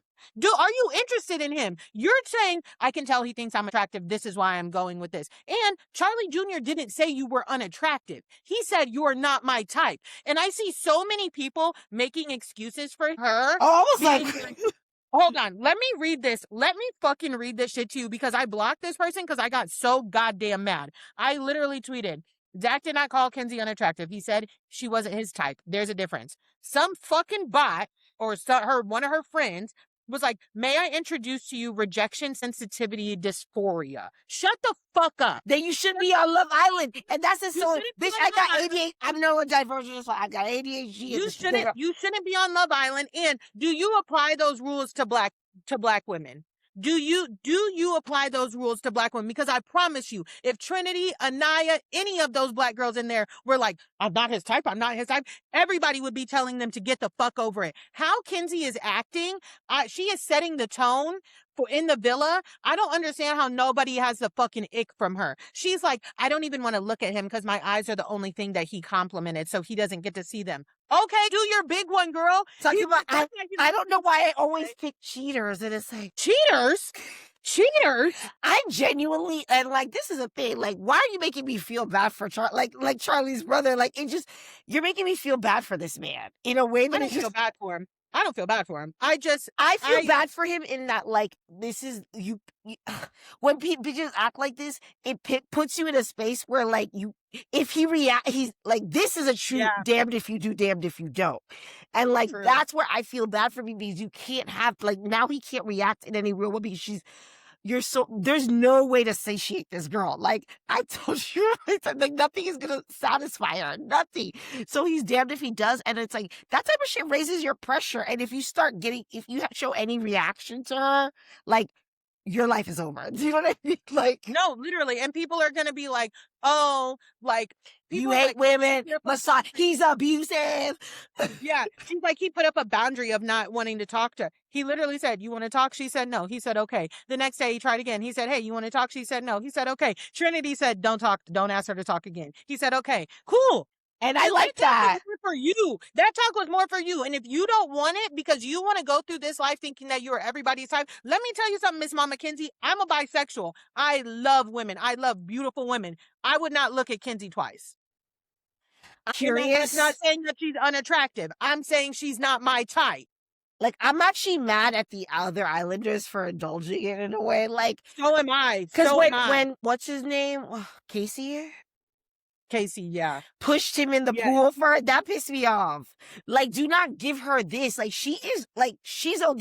This is crazy behavior. Like, it is truly, he was honest from, like, the first conversation that they had after the first conversation after the coupling was like, not my type. They said there'll be no cuddling, won't be no snuggling. Oh my God. And this one, I'm like, how wouldn't you have wanted him to react? Right? Literally. Like, she's just like, every guy has to want you, and that's just it.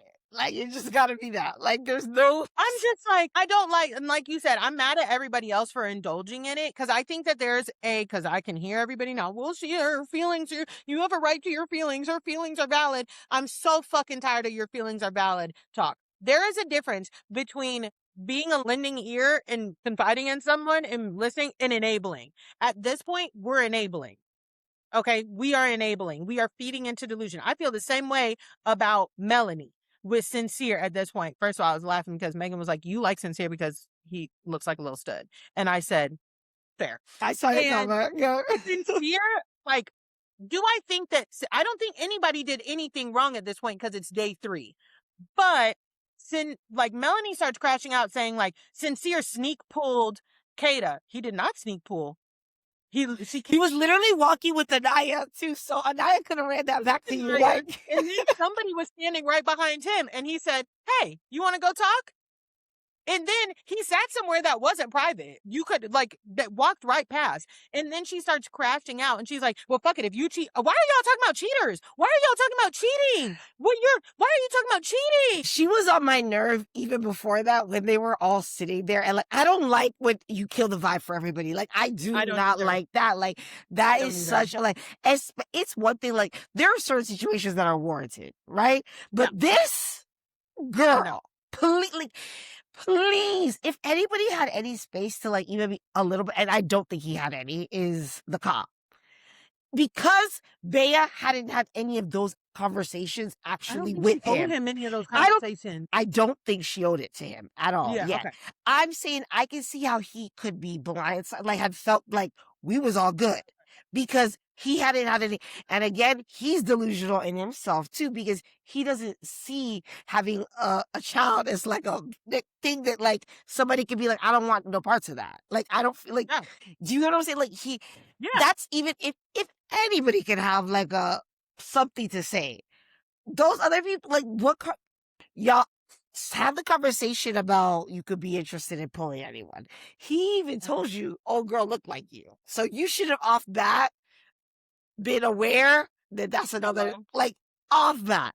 That to me is like the biggest like if my man tells me, "Oh, there's and she looks like you," reminding you, keep your eyes open. Okay. Yeah. Like that is and then she says something when they're talking, and she's like, first of all, I figured out exactly what type of girl she was when she was sitting there asking Kata 21 fucking questions about her and Sincere's conversation. And then when she turns around and is talking to Sincere, she's like, what's her name? And he goes, Sincere literally goes, "It's Kata."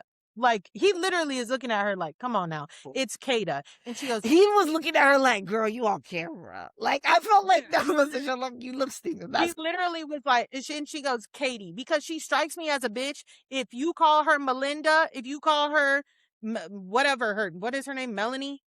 Yeah, her name's Melanie. I also think it's funny that she's not Dominican no more. I'm so like, what she came in bitty bitty bum bum like the whole like speech. Like, she was Adriana the first episode. Go. That slipped away.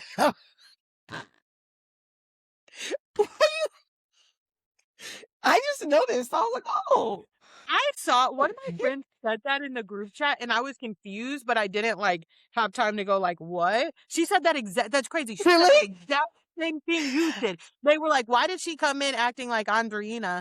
And then now she's just like, I said, and I was like, "Oh, I don't know." Like, I was like, "I don't get what that they're talking about." And then I just kind of went on with my day. And then you just said it, and it clicked. It was just something where, like, I don't know why, like, I told you I hadn't finished the third episode when we talked earlier. So as soon as we got off, I just started watching it. And then in the middle of the conversation, I was like, "Wait, she's speaking real good English now." And oh my God. Well, she says when she's like, "I don't know, we're just going to have to see how things go for the next couple weeks." I said, "Do you not realize this is a show where people go home?" No, I thought that was so funny. I was like, "Girl, you may not be here. You talking big shit from bitch who not you don't even know if tomorrow that like a new it's a girl's night. Like, can we literally there's a new coming in. There's a new man bombshell coming in. Apparently, there's a video, I haven't gotten to see it yet, of Kata fighting in high school. And people are like, "Oh, they might not want to fuck with her." And I said, I need to see this. I need to see it because I'm not going to I love her. There's something so like like just about her that I like. And there's like, when they show the clip from the next, like, and like when she gets in there and immediately starts making out with the, like, I'm like, that's the energy I like. Like, I love a horny. All right, I love an H-word girly. Like, that's what life is for the living. Okay, like, and you're on Love you only get to do it once. I don't even understand why people are so mad about Gabriel. They're like, he too freaked out. He's Brazilian. Have y'all never fucked with a Brazilian man before? And that's why y'all keep letting y'all men go to Brazil on boys' trips like dumbasses. That's why y'all keep Yes, he is like, very girl, do you not know what was going on? Was that kiss between him and Bea super long? Yes, it was. Am I shocked? No, I'm not. I watch this show and I watch people spit food into each other's mouths. What the fuck you complaining about a kiss for? I do think, though, of like when they talk about freak-out season, I think that the big bed made me uncomfortable.